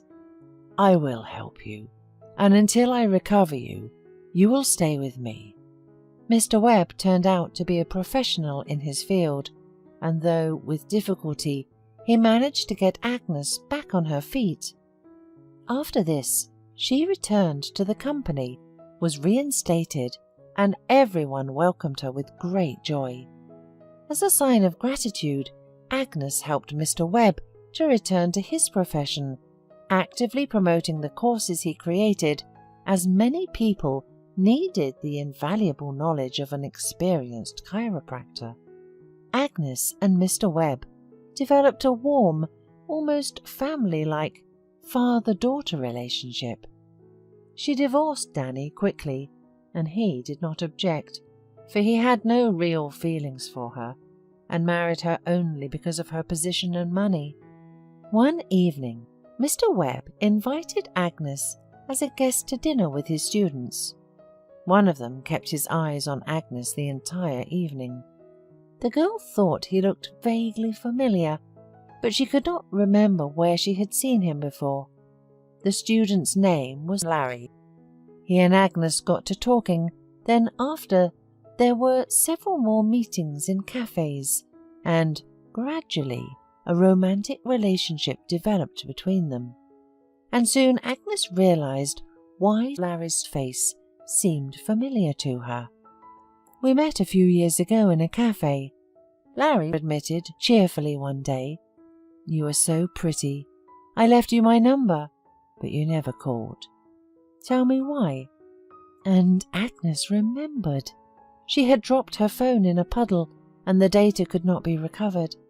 Hearing that, Larry sighed with relief, for he thought then that he hadn't made an impression on Agnes.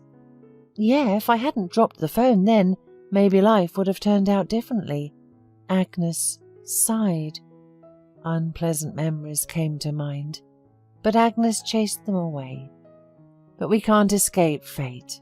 I felt that you are my one and only, playfully smiled the woman. I know it for sure, and I'll prove it to you, ardently exclaimed Larry. The lovers were happy and serene because all the bad things were in the past, and there was a bright future ahead of them. Miranda twirled in front of the mirror in the fitting room of a wedding salon, trying on one wedding dress after another and admiring each one. She felt like a princess from a fairy tale.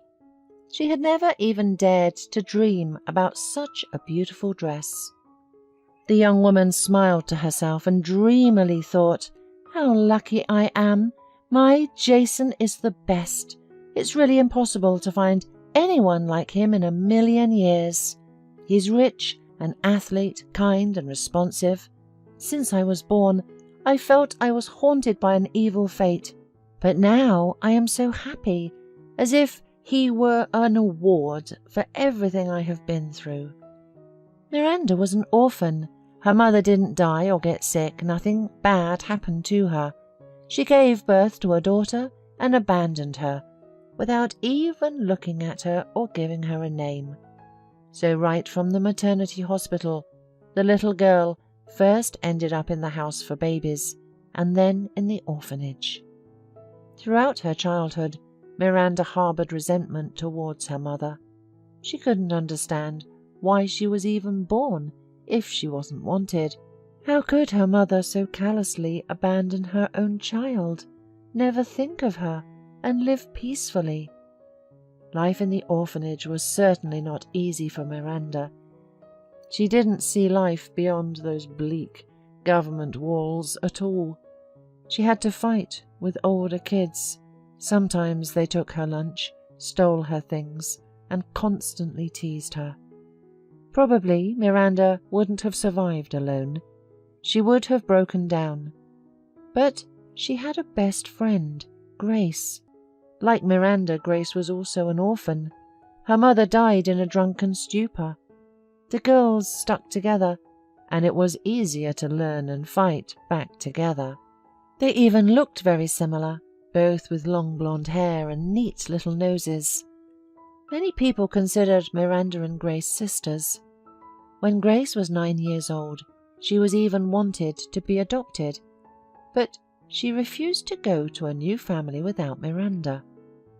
The friends loved to sit on the windowsill, dangling their legs down, and dream that someday they would leave this horrible place, fall in love with handsome princes, and be the happiest. The girls understood each other with half a word. They shared intimate secrets, sorrows and grievances, making life a little easier for both of them. Once, when Miranda was in 7th grade, they were taken to the river to swim. This was a real event for orphanage children who had seen almost nothing beyond the shelter. However, no one warned them that the current was very fast and there were whirlpools. The friends decided to swim to the other side for lilies, which lured them with their beauty, although it was strictly forbidden. Moreover, the girls weren't perfect swimmers, but it seemed to them that the river wasn't that wide and that they could manage it together. In the middle of the river, Miranda suddenly had a cramp in her leg. She started screaming and flailing, panicking heavily, and began to drown. The other children panicked too and didn't know what to do, as many of them couldn't swim at all. While the frightened caregiver jumped into the water and swam to save the girls, Grace also rushed to help. Grace was somehow able to raise Miranda to the surface, and she grabbed onto a log, desperately gasping for air and spitting out water, coughing heavily. But unfortunately, Grace didn't survive. She was carried away by the turbulent current straight into the whirlpool. Grace's body was never found. The loss of her friend became a terrible blow for Miranda.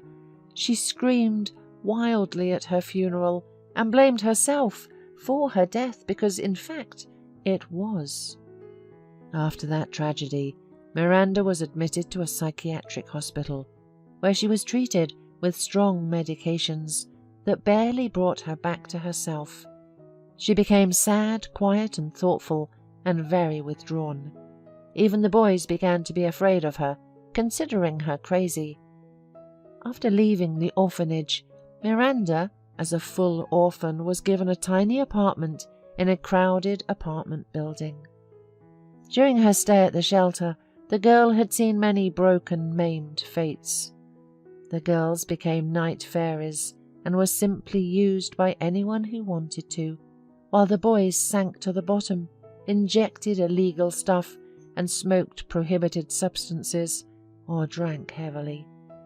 Many of them were already in juvenile detention centres for theft, which was a common thing at the orphanage. But Miranda firmly decided for herself that she would not repeat their fate, and despite everyone, especially her mother who had abandoned her, she would make it in life and become a person. Miranda managed to get a job as a waitress in a small, cosy restaurant. The owner took pity on the poor orphan and took her on a probationary period. The job itself was easy, and the girl coped well with her duties. However, it was much harder to learn to get along with people and always be in a good mood. After all, children who have been through the orphanage often become disoriented and have difficulty adapting to the modern world. Miranda received great help from her partner Polly. At first, Polly was surprised that an unsociable person like Miranda could work as a waitress. After all, it was necessary not only to quickly serve dishes, but also to communicate effectively, get along well, and please the customers. But she decided to help her. "Miranda, dear, this won't work. You'll scare off all the regular customers. Why do you look disgruntled as if you drank vinegar? You're young and pretty, so use it. Carry the tray, relax, smile. Think of something good. You'll see, the tips will be bigger, and the customers will come more often." The girl sighed sadly. "That's the problem. There's never been anything good in my life since birth. I'm an orphan, grew up in an orphanage, humiliated, and my friend died because of me. The flat they gave me is terrible, full of holes and cracks, no repairs for 100 years. Where can I find anything good here? Besides, I'm used to expecting only a catch from other people. I know you're right, I need to change, but I don't understand how to do it." Polly shook her head. "Well, your fate is certainly not enviable, but you know, if you keep thinking about bad things, they'll keep coming to you. Look, the room is bad, that's a minus, but not paying rent is a plus. Let me help you. I'll come on weekends. We'll put up fresh wallpaper. I have some unnecessary curtains and a couple of blankets. We'll create comfort. It will be better. And you dream about a good groom. Imagine what he'll be like. You'll see, and you'll smile. Don't be down." Gradually, thanks to her colleague, Miranda began to loosen up, smile and actively communicate with customers. Polly helped her bring the room to a divine look, and the girl's life began to improve gradually. She often imagined what her long-awaited prince would be like, tall, slim, with kind eyes and strong arms.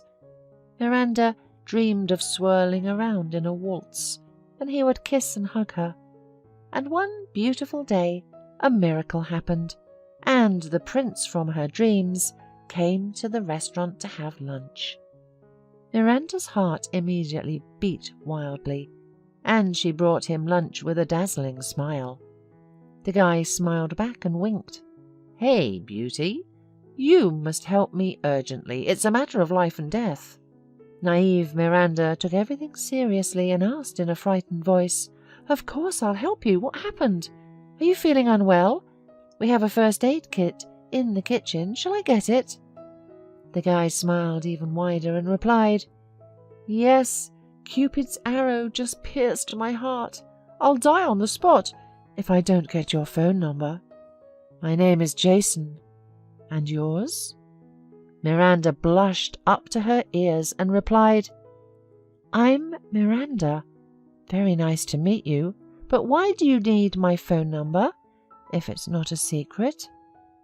Jason honestly answered, I want to invite you to the movies tonight. Will you come? So the couple started dating. Jason was very tactful, gallant and gentle. They passionately kissed, walked around the city at night, and couldn't stop talking. Miranda immediately understood for herself. Jason was the one and only for life, because it was so warm, calm and good for them together. At first the girl was a little wild, shy about everything. She didn't know how to behave at the theatre or exhibition, because no one taught her anything, in fact. But Jason was very tactful and patient. He slowly, gently and calmly opened up an entirely different world for Miranda. It turned out there was so much interesting around. It turned out that there was so much interesting stuff around. Only one thing worried her.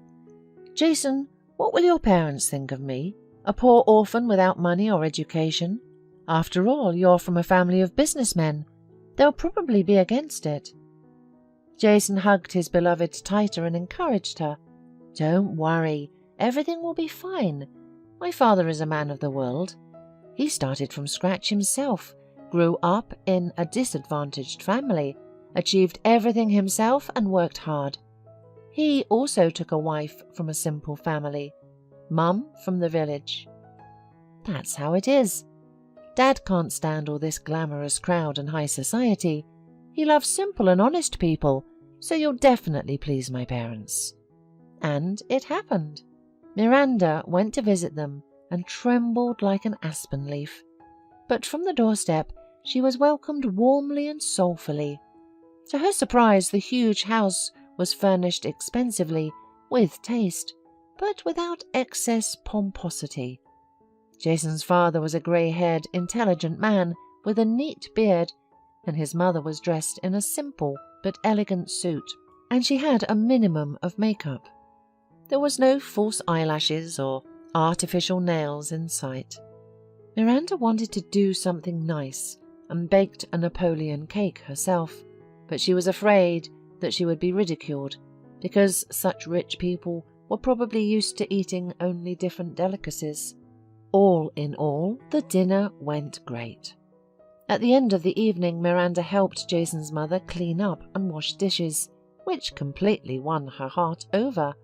She said, You will be a good daughter-in-law. You aren't afraid of housework. I respect that. I'm the same way. As you can see, we don't have any servants, even though we could afford it financially. But my husband and I believe that family is a quiet and cozy haven where there is no place for outsiders.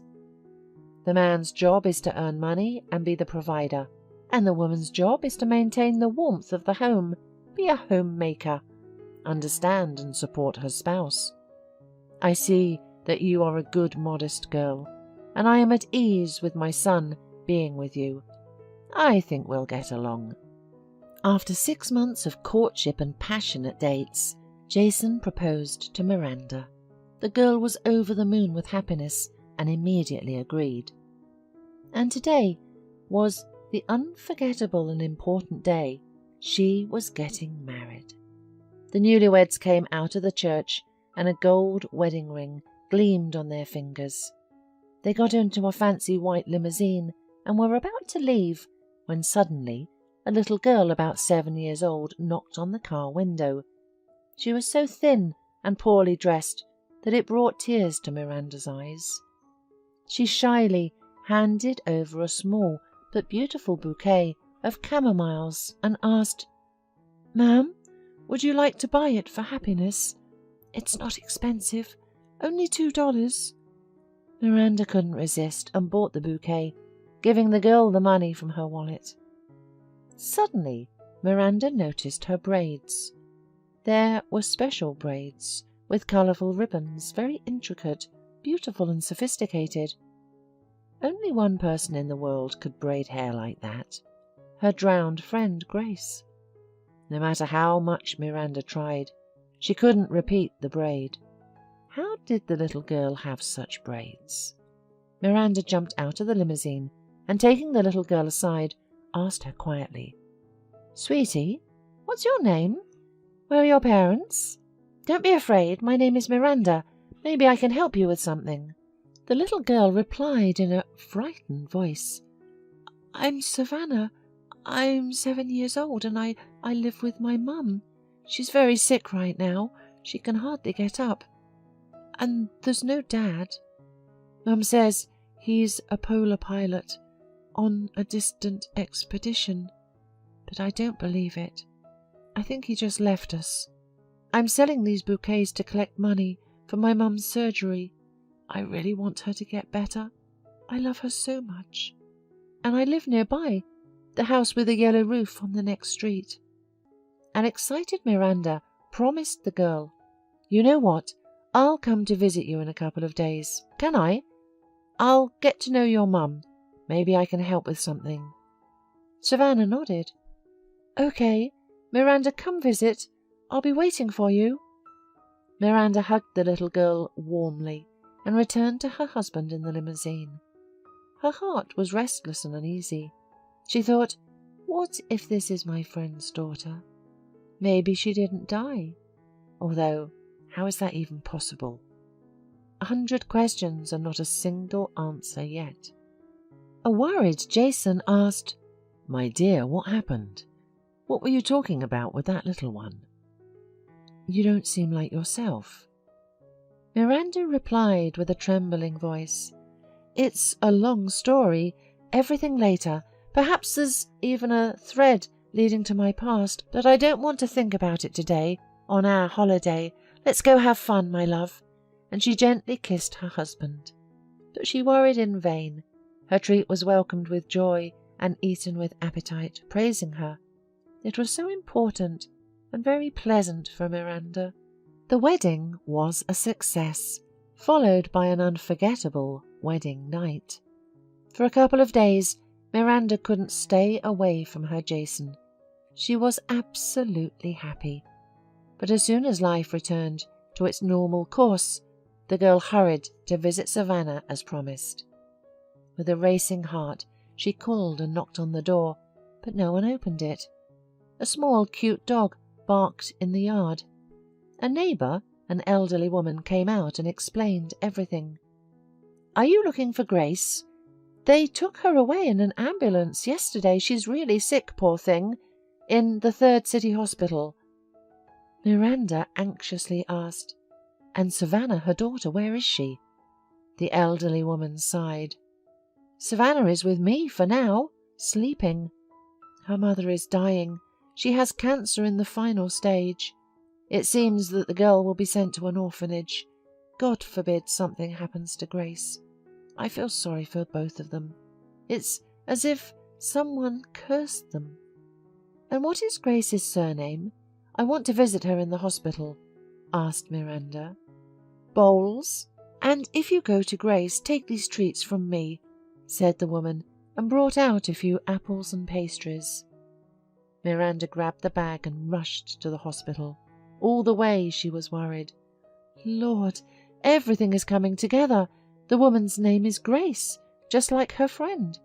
But the surname is different, probably from her husband. Could it be her? Poor Savannah, fate is so cruel to the little girl.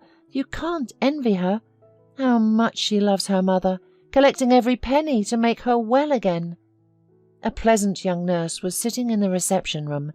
Miranda asked with a trembling voice, "Miss, in which room is Grace Bowles? They brought her to you in an ambulance yesterday. I really need to see her." The nurse indifferently said, "She passed away this morning. The doctors tried to resurrect her, but couldn't save her. Accept our condolences. Are you a relative?" Tears streamed down Miranda's face. She cursed herself. "I'm too late.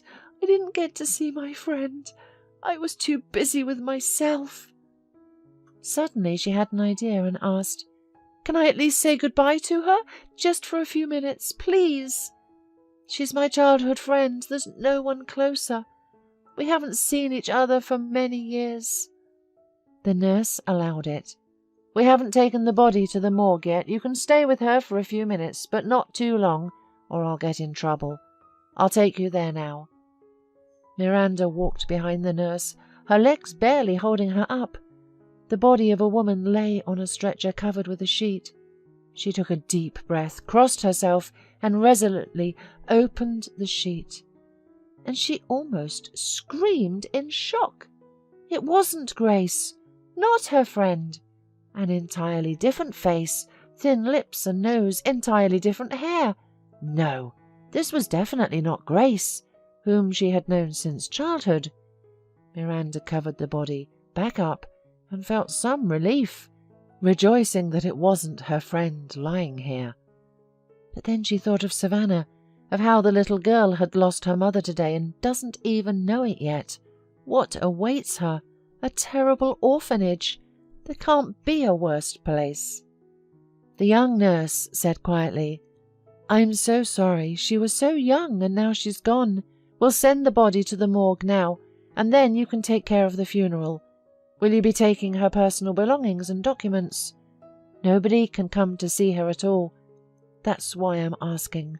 I don't know whom to give them to." Miranda swallowed hard. "Yes, I'll take everything, and take care of the funeral." They gave her the deceased's belongings, a watch, a locket, and a small note, everything that was left of the person. Miranda opened it with trembling hands and read, "Savannah, my little daughter, I feel awful. I don't know if I'll live until morning. Whatever happens, remember and know I love you more than anything in the world, more than life itself. You're my only family. Promise me that you'll study well, won't be mischievous, and you'll definitely be the happiest for my sake. Kisses, my little bunny. Your beloved Mum." The girl couldn't remember how she got home. She was shaking, trembling, and tears were flowing non-stop, blurring her vision. The blue face of that woman was still in front of her eyes. Poor Savannah. Miranda was worried about how she would tell her husband everything, as she didn't have enough money for the funeral. Would Jason want to deal with this? In essence, Savannah and the mother were complete strangers to them, but she couldn't just stand aside and isolate herself from the girl's problems. Her conscience wouldn't allow it. To distract herself, Miranda started preparing dinner, but everything kept slipping from her hands. The omelette burned, she cut her finger with a knife and broke a cup. Jason came home late, exhausted and worn out from work that took a lot of time and energy. His wife greeted him tenderly and started feeding him dinner, while still glancing at him and hesitating to start the difficult conversation. But he knew Miranda's character better than anyone else, and immediately understood that something was bothering and saddening her, and he asked first, "My dear, what's wrong with you? You look terrible. I can see that something happened. Don't keep me waiting. Tell me." Miranda exhaled and began to tell. "Do you remember that little girl with braids who sold us a bouquet of daisies at the wedding? Well, even then, I almost fainted when I saw the braids on her hair. Only my friend from the orphanage, Grace, knew how to braid like that. And when I asked Savannah what her mother's name was, and she replied that it was Grace, I was certain that it might be her. Who knows, maybe she didn't die back then. And remember, I told you that they never found the body. And I promised the girl that I would visit her. So I went there today.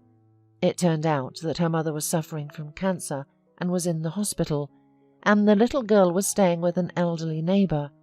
I ran there, and you won't believe it. They told me that Grace died this morning. And then I asked the nurse to take a look at the body and say goodbye. I pulled back the sheet, and it wasn't her, not my Grace.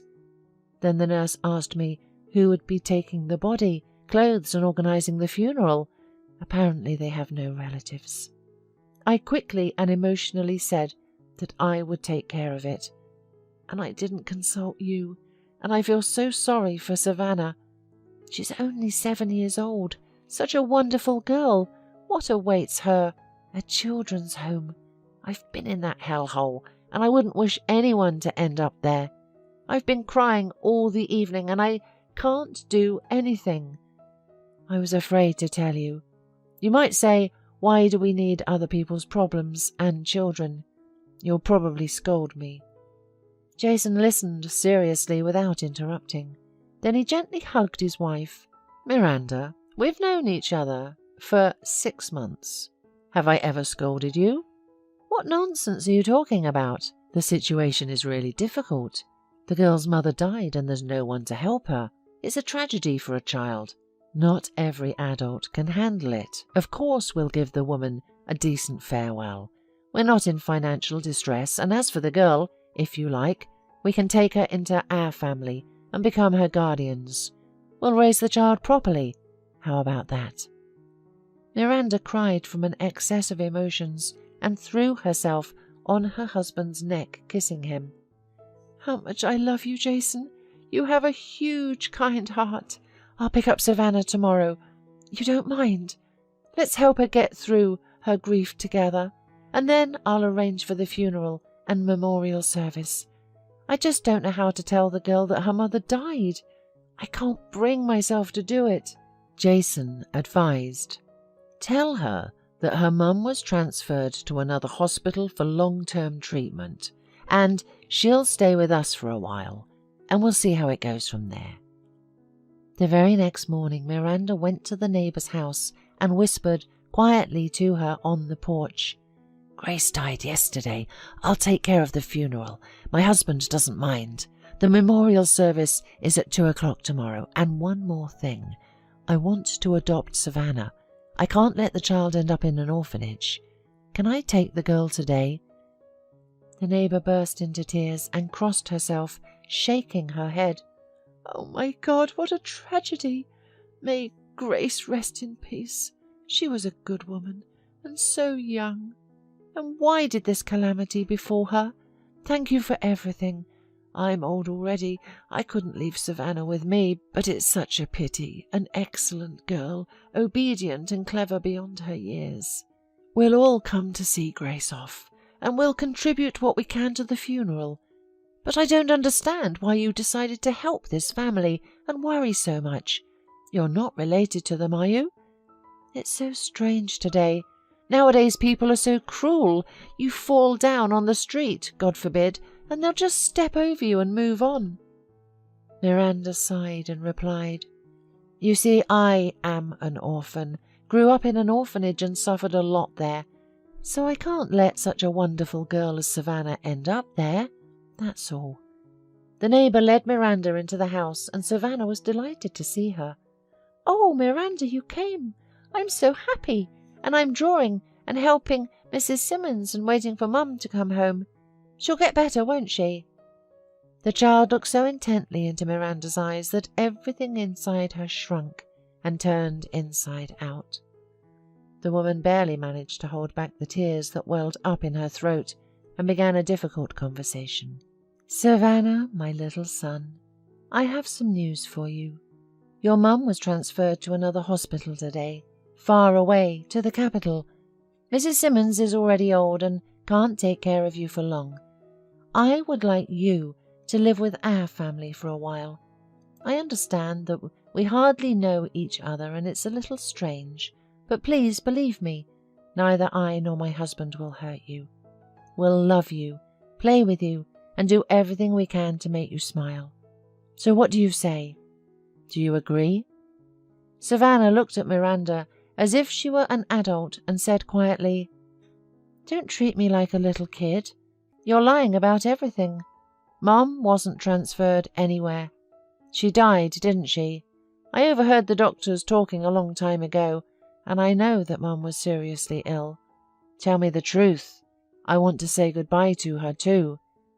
Miranda and her neighbour looked helplessly at each other, tears rolling down their faces.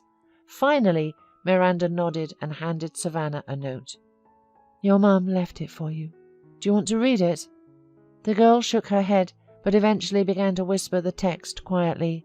With each word, tears ran down her thin, almost transparent cheeks.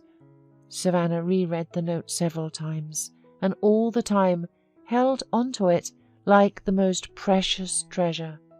The girl dug through her backpack and pulled out an impressive stack of bills and coins. She handed them, trembling, to Miranda and said, "This is what I collected for my mum's surgery, but she didn't make it. I want you to spend it on her funeral, please. Let her be beautiful." Suddenly Savannah hugged Miranda and burst into tears, no longer restraining herself, processing the terrible truth. They sat like that for a long time, grieving together for the most precious person in the girl's life. The funeral was heavy, with only a few people in attendance, neighbours and a couple of Grace's former colleagues. Miranda did her best to fulfill the girl's request, and Grace lay in the coffin, looking alive, beautifully dressed and covered in flowers. Savannah cried for a long time, saying goodbye to her mum, and didn't allow the coffin to be closed, not wanting to let go of her dearest person to heaven. Miranda did her best to comfort Savannah and was afraid that her psyche would be traumatized for life. But in the end, Savannah hugged Miranda trustingly and said, "Thank you for telling me the truth. I needed to say goodbye to my mum. I heard you want to adopt me, but why? I'm a stranger to you. Do you just feel sorry for me?" Miranda was amazed by such adult judgments from a 7-year-old child. She was even confused, but didn't lie this time. "Yes, I feel sorry for you. I don't want them to take you to the orphanage. I see that you are a smart and good girl. I think we will get along, and over time you'll be able to love us as parents." Savannah quietly replied, "I will try very hard not to disappoint you and my mum. Thank you, Miranda." So, Savannah began to live with Miranda's family. It wasn't easy at first. There were offences and character clashes.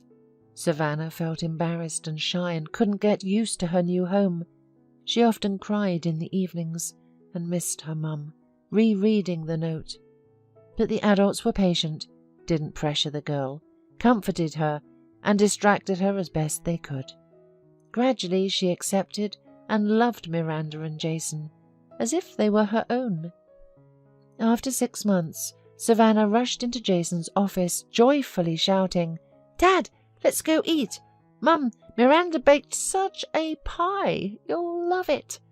The man picked up the girl, kissing her cheeks. "I'm coming, my good girl. Just don't take the biggest piece." Jason never regretted his decision to adopt Savannah. Her arrival made the family complete, and they all took care of her. Jason's parents were also understanding and enjoyed taking care of their new granddaughter, amazed by her independence and mature judgment. Miranda and Savannah often visited the cemetery to visit Grace's grave, where they had placed a gravestone. The child sat for a long time on a bench, looking at the photo of her loved one and remembering various stories from her childhood. However, the story with Savannah's braids still troubled Miranda. She felt that there was some secret associated with them, but she couldn't solve it yet. And then, as if by chance, the drowned Grace appeared in her dream. In the dream they sat together on the windowsill, just as they did in childhood, and Grace braided Miranda's hair with the same intricate braiding. Grace said, "Don't worry, my friend. Savannah will tell you where to find me." Miranda woke up in a cold sweat, feeling chills all over her body. The next morning, while getting her daughter ready for school, Miranda asked her cautiously, "Sweetie, did your mum have any friends by any chance? Do you know who taught your mum to braid your hair so beautifully?" The girl nodded her head affirmatively, chewing on a cheese and sausage sandwich. She had a colleague. Her name was Grace. She taught my mum to make all kinds of beautiful hairstyles. Aunt Grace was nice. She always brought me candy. Where does she live? Have you ever visited her? Miranda asked. They put her in jail when I was 6 years old. Aunt Grace worked at a store with my mum, and they said she had stolen a lot of money there, answered the girl. Miranda felt uncomfortable. Did Grace survive and go down the wrong path, resorting to theft? She asked again. So, did Aunt Grace steal that money? What did your mother say? Savannah replied, Mum said she was not guilty of anything, and the director deliberately accused her. I don't know why, and I never understood it. Miranda's heart sank. She had carried the guilt of Grace's death throughout her childhood and youth, and it was now crucial for her to get to the truth and help her friend if she could. But without Jason's help, she couldn't do it alone. This time, she immediately told her husband everything and asked him for help directly. I have good acquaintances in the police, Jason replied. Write me your friend's name, surname, patronymic, year of birth, and maybe he'll check his channels and find out if such a citizen is in jail. Miranda kissed her husband tenderly. Thank you, dear. You are my magician. I love you. A few days later, Jason brought home the address of the colony where Grace was serving her time.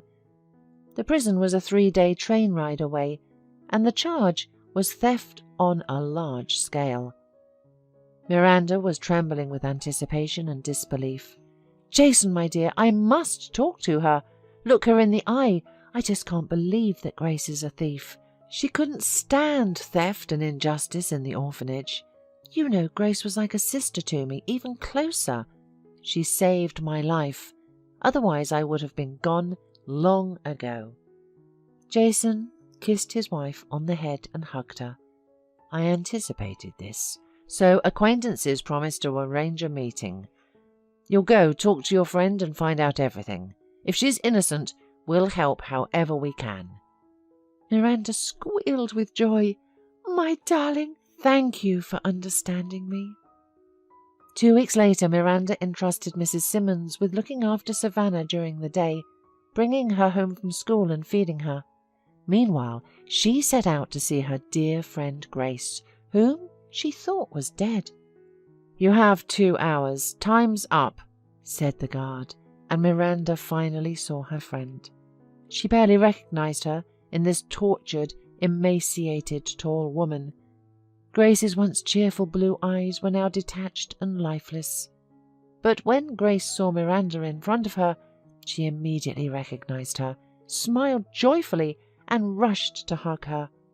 For the first 10 minutes, they just cried and hugged, and then they couldn't stop talking. Miranda was in shock. Grace, my God, I thought you died then. They declared you drowned. There were funerals. I mourned so much, blamed myself for your death. How happy I am that you are alive.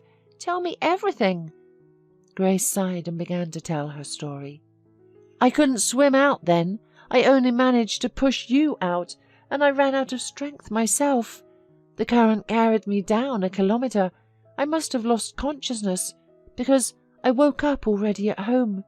I was lying in bed, unable to understand anything. I had a cough. It choked me. I could hardly breathe, and I felt so bad. It turned out that I was saved by an elderly fisherman who resurrected me and brought me to his home. He lived in an almost abandoned village with his wife.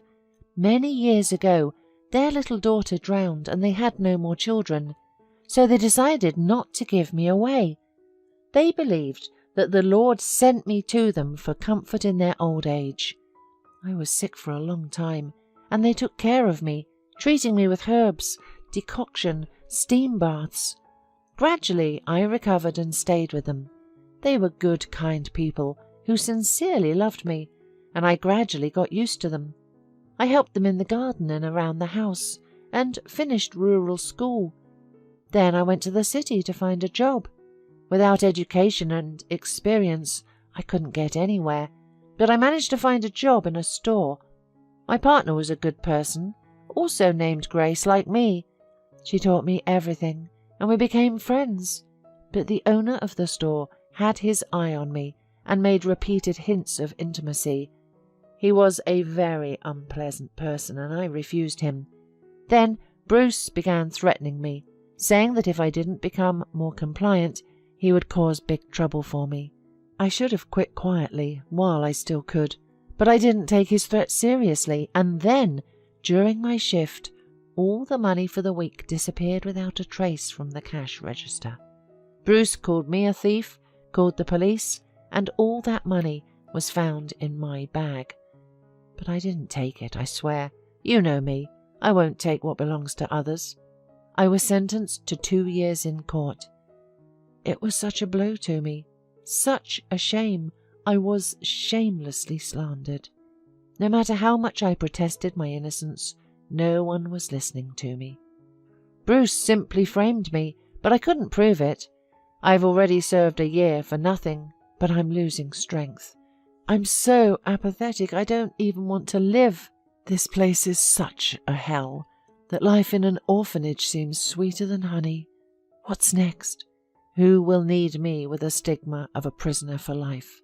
And the most annoying thing is that one worthless scoundrel ruined my whole life and got away with it.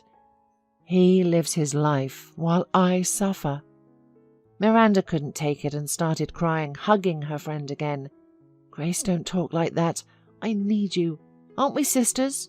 We can review the case, reduce the sentence. I won't abandon you. I'll support you. Don't even dare to be melancholic. You're not alone now. I'll ask Jason to help again. He's a golden husband. He won't refuse. Grace suddenly asked, "Thank you, my friend, but how did you even find me?" Miranda laughed and replied, "Your braids helped me. I had just gotten married when a little girl named Savannah sold me a bouquet of daisies. Her mother's name was Grace, and I saw the braiding in her hair. It hit me like a bolt of lightning. Only you could braid like that, no one else. At first, I thought you were her mother, but I was wrong.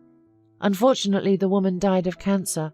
I adopted Savannah, but your braids were still bothering me, so I slowly asked the little girl if her mother had any friends, and that's how I found out about you. Savannah told me you worked with her mother in a store, and then you were sent to prison. I never doubted for a minute that you were innocent because I know your character well, and I know that no matter how difficult things get, you wouldn't steal. So I asked my husband through his acquaintances to find out where you were serving your sentence. He understood everything and even arranged a meeting for us." Grace was shocked and burst into tears, saying, "My poor colleague, I feel so sorry for her, such a young and good woman. You are great for not abandoning her daughter. I remember her well. I loved playing with her, and your husband seems to be a good man, since he agreed to raise someone else's child as his own. I am happy for you, Miranda, that your fate turned out well, unlike mine. I'm poor, I don't have love nor a normal life, and it seems like it will never happen." Grace started crying again on her best friend's shoulder. Miranda comforted her. "Come on, what are you talking about? You're still young. When you get out, I'll help you. Everything will be fine, you'll see. You need to believe in good things, and don't think about revenge. Fate will punish that scoundrel. Bruce, anyway, you'll see. Just hold out a little longer, and I'll definitely get you out of here." They said warm goodbyes, and Miranda went home determined to help Grace no matter what. And once again, loyal knight Jason did not disappoint. Grace's case was reviewed, and it turned out that she was not the first person that Bruce had framed. There were other victims who refused to be near the shady businessman. They also managed to find the elderly cleaner who had accidentally seen Bruce putting money in Grace's purse. The elderly woman was afraid of losing her job at the time and kept quiet, but the lawyer managed to persuade her to testify against Bruce, especially since she was already retired and had nothing to lose. After a second hearing, the woman was acquitted and released early, and her conviction was annulled. It was the happiest day in the lives of both girlfriends. Miranda prepared a warm welcome for Grace. Savannah was also thrilled, expressing her love for the guest by showing her collection of Smurfs and talking about her successes at school. Grace was given a huge bath towel and a lavender-scented terry robe by her friend, then taken to the shower and shown her room. The poor woman spent an hour washing away all her troubles and misfortunes in hot water, and could not be happier. When her head touched the silk pillow, the woman immediately fell into a sweet, peaceful sleep. She had never slept like this during her long stay in the walls of the jail. Grace was incredibly grateful to Miranda for finding her, supporting her, bringing her into the family, and welcoming her so warmly. Watching how Miranda and Jason loved and respected each other with Jason, and how easy and cozy their family atmosphere was, Grace sighed dreamily. If only I could meet such a golden man who would love, cherish, and pamper me. Jason took Savannah into his company as a manager and rented a small cozy apartment for her not far from their house. The woman was incredibly grateful to Miranda and her family for their help and support during the most difficult moment of her life. Soon, Grace's personal life improved. At work, she met Stephen, who worked as a programmer in the same office. At first, the guy, like everyone else, kept his distance from Grace, as she was the boss's protégé. But when he came to set up her computer, they got to know each other better. Stephen really liked Grace. She was tall, had pretty blonde hair, and her blue, bottomless eyes were beckoning. But the short, unremarkable, bespectacled Stephen did not impress Grace at all, and she simply became friends with him. They often drank coffee, shared secrets, and chatted about this and that. The guy frequently complimented her and was always ready to help, including with repairs in her apartment and fixing her computer. He hoped that Grace would appreciate his efforts and understand that he liked her madly. However, the girl did not notice Stephen as a potential partner and only saw him as a friend. Several months passed, and Jason, Miranda's husband, had his birthday party at a restaurant with many guests, mostly families and couples. Grace took Stephen with her so as not to be alone. The guy carefully prepared himself, dressed up in a suit and tie, and proudly walked into the restaurant, hand in hand with Grace. The woman, on the other hand, was a bit self-conscious, since Stephen was half a head shorter than her, and she hurried to sit down at the table. The fun was in full swing, with Stephen inviting Grace to all the slow dances and courting her with all his might, being gallant and polite. He was simply thrilled with his blue-eyed companion, who looked like a beautiful fairy in a flowing chiffon dress and elegant, high-heeled shoes.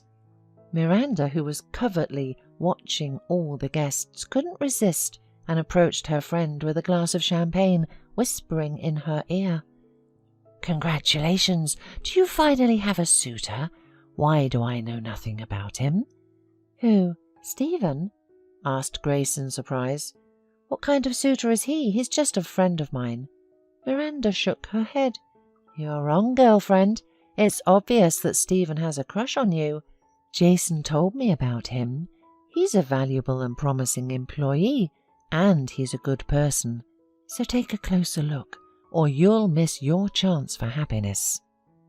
They raised their glasses to the birthday boy's health, and Miranda went back to her husband's table. Meanwhile, after her friend's words, Grace took a closer look at Stephen, smiled at him, winked, and pulled him onto the dance floor for a dance. It turned out that he moved excellently, and soon they both became hot and stuffy, so they each drank a glass of mineral water and went outside to breathe some fresh air and cool down a bit. "Wow, Stephen, you're astonishing. You dance so well. I have never had so much fun before," said amazed Grace. The man had already had quite a bit to drink, so he became bold and suddenly pulled Grace towards him and kissed her eagerly. "Not only can I dance well, but I also know how to cook and give massages. So marry me, Grace. I'll be the most faithful and devoted. I can't live without you. You're like an obsession, like a star in the sky. You settled in my heart from the first moment I saw you. Do you not like me at all?" Grace was stunned. Her head was spinning. She didn't even suspect that the man was in love with her. It was incredibly pleasant for her, and she decisively replied, "Kiss me again. Otherwise, I'm uncertain if I understood everything correctly." Stephen, overjoyed, scooped the girl up in his arms, and they started kissing passionately. Then, to dispel the last doubts, Grace asked a delicate and important question. "What if I tell you that I'm a former inmate? I spent a year in prison for something I didn't do. I'm also an orphan with no family or kin. Do you still love me? Also, I'm not sure if I can have a baby for you. I caught a severe cold in the jail and we barely survived. Plus, I've never been with a man." Stephen listened attentively and replied, "Even if you had 5 children, I would love them as my own. I don't care about your past. I want to make sure you have a happy future with me. Love is either there or it's not. You don't love someone for something. It's a gift from God." Grace was relieved, and the couple started dating.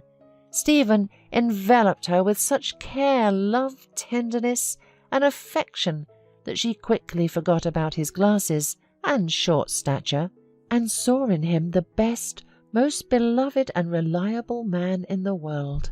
A week later, the couple filed an application with the registry office, and 2 months later, they got married. Soon after this, Grace became pregnant. One day, Stephen and Jason were having lunch together.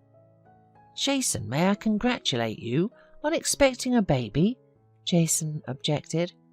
"Why do you think so?" "Of course I would be happy. But unfortunately nothing has happened yet. Thank goodness we have Savannah." Stephen replied, "Don't you see how your wife has changed? She has noticeably rounded and become more beautiful, almost unrecognizable. Maybe I'm wrong, but she looks so much like a pregnant woman." Jason paused and suddenly realized that Miranda had indeed changed lately. She had become sleepy and absent-minded, falling asleep on the go. All of this was strange. His wife had gained a little weight, but he even liked it, as she was even more attractive and appetizing than before. That same night, Jason couldn't take it any more and asked Miranda directly, "Darling, are you pregnant by any chance? You've changed so much lately." Miranda laughed cheerfully. "Well, you can't hide anything from you. You spoiled the surprise. Yes, I'm also pregnant. My best friend and I managed to get pregnant almost at the same time, without even planning it. It's some kind of miracle. But Grace and I wanted to go for an ultrasound together first, and then I would have told you myself. Do you want to come with us?" Jason jumped up on the bed, wide awake. He started hugging and kissing Miranda, saying, "My good girl, finally God gave us a baby. I've been dreaming about it so much. Make sure not to overwork yourself and get plenty of rest and vitamins. Of course I'll go with you. What are you talking about?" Jason's dream came true. Miranda was expecting a boy, just like her best friend Grace. Their due dates were almost the same. This made the women pleased because their children would grow up together, socialize and be friends. The only thing left was to tell Savannah the news without making her jealous or upset. The 4 adults spent a whole day brainstorming and rehearsing how to break the news, each speech worse than the last. Finally, when the girl came home from school and had lunch, Miranda and Jason took a deep breath and decided to talk to her. "Sweetheart, Daddy and I want to tell you something important. Be honest, would you like to have a little brother or sister? It would be great, right? We could all bathe the baby and play with him. You will always be our beloved daughter. Remember that. We won't love you any less, don't worry." Savannah exhaled and as always responded seriously like an adult. "Well, you're just like little kids. Don't worry so much, I'm not upset. On the contrary, I am happy that I'll be able to play with a real baby doll, not a fake one. Besides, I'm the older sister, so the baby will listen to me. Just don't let him misbehave too much. I know how those boys can be." Jason laughed heartily, picked Savannah up and hugged her. "Oh, our daughter is growing up so smart beyond her years. The baby will have a great role model. I have an important mission for you. Watch over Mummy while I'm not at home. Make sure she doesn't do any heavy lifting. She needs to take care of herself now. And on the weekend, we'll go to the countryside with Grace and Stephen. We'll swim, sunbathe, and grill delicious kebabs. I promised to teach you how to bake potatoes on coals, didn't I?" Savannah shouted, "Hooray!" and started to have fun and run around the room. All her seriousness vanished instantly. So, by chance and fate, the best friends who seemed to have been torn apart forever were reunited again. Both women cherished their friendship very much and were always ready to help each other. As for the scoundrel Bruce, fate finally caught up with him. First he took Grace's place in jail, and when he was released, his business had long been destroyed by competitors, and he had to spend the rest of his life in a smoky room, working as an ordinary janitor. After all, the man got exactly what he deserved. "Hey, you loser!" heard Roger behind him and immediately felt something hit him painfully between the shoulder blades. Roger turned around and saw his eternal offender, his classmate Mason. A pile of snowballs was lying around his feet, and it was clear that Mason had been waiting for him, for he knew that Roger would definitely be walking home this way. Mason was constantly clinging to Roger and did not miss a chance to mock the unsociable classmate. All the boys usually gathered behind the school gym to discuss girls or a soccer match, but Roger shunned their company and went straight home after school. There was rumours that the boy was taking care of his sick mother, who had been bedridden for several years with a serious illness, and it was true. There was no one else to take care of the woman, because Roger's father worked all day at the service station to earn money for the family and for his wife's treatment. That was why Roger, from a young age, learned to do all the housework. The boy used to do laundry, clean, cook, but he also studied very well. When his neighbour Floyd told the other boys in class about what Roger was doing at home, he immediately became an object of ridicule among his classmates. "He's a future housewife," laughed Mason. "Only he probably doesn't know that it's not necessary to study. Even such losers are taken in," he added wickedly, and all the boys laughed in unison. Mason's opinion was considered authoritative. His parents often went abroad and constantly brought their favourite son fancy things and expensive equipment. Since that day, Mason and his friends began to mock Roger often, trying to humiliate him, especially in the presence of girls from their class.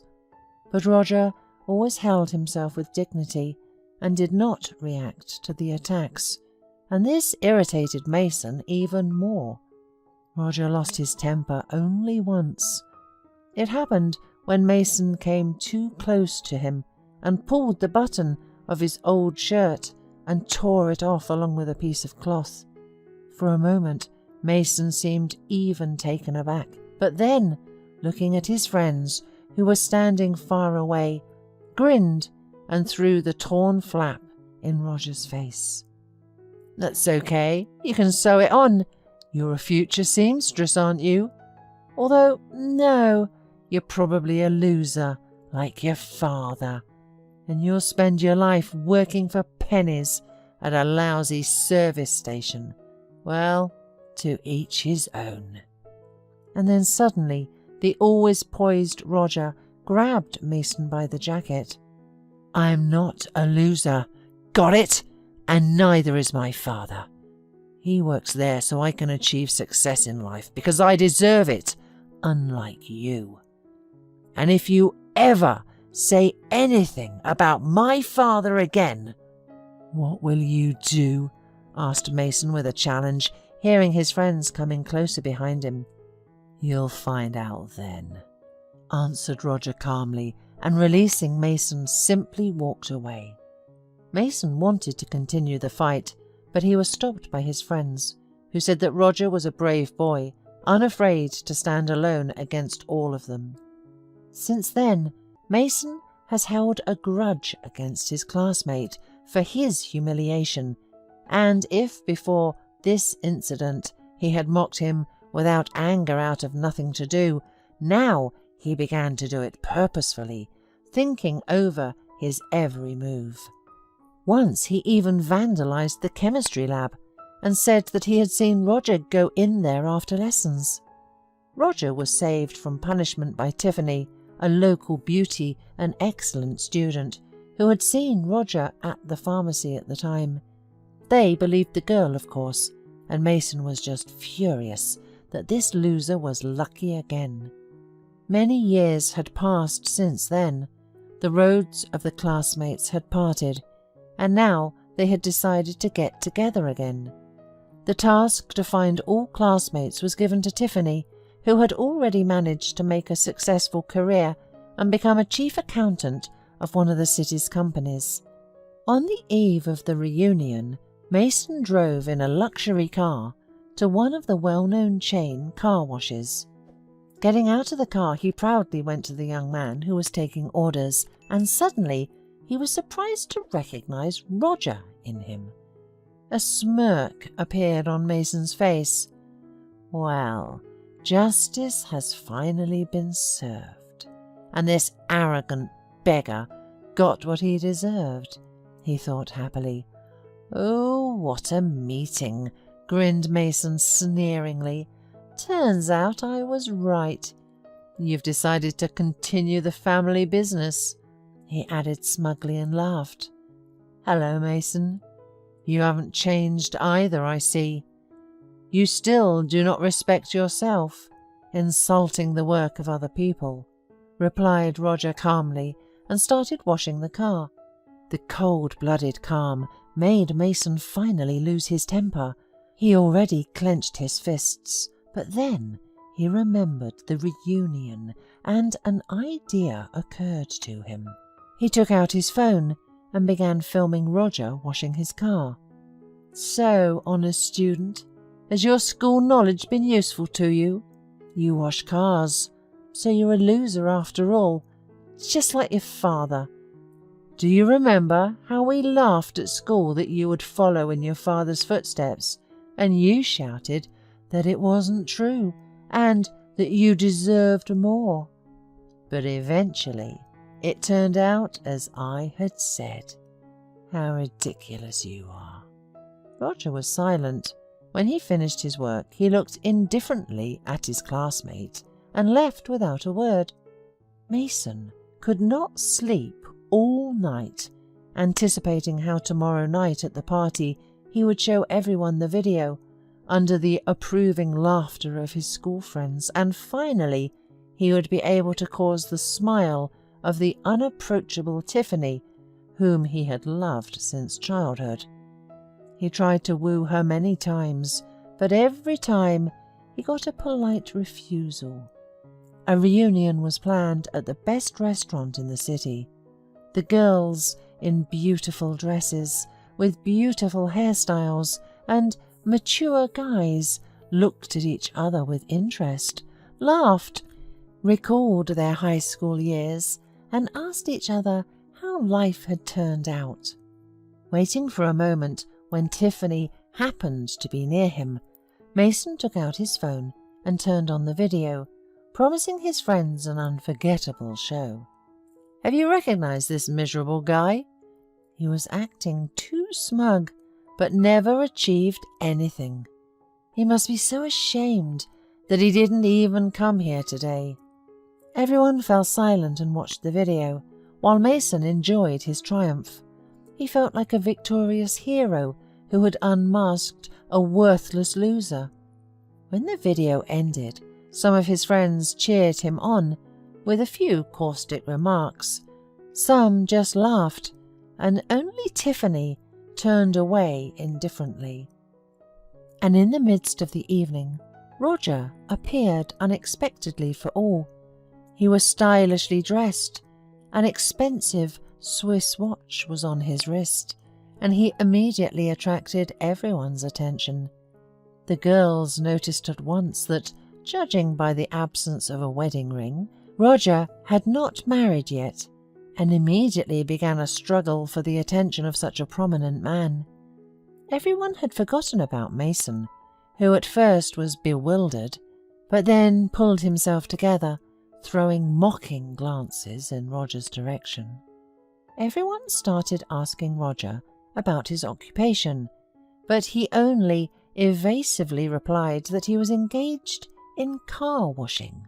Seeing Tiffany, the guy was pleased, and they spent the rest of the evening together talking about everything.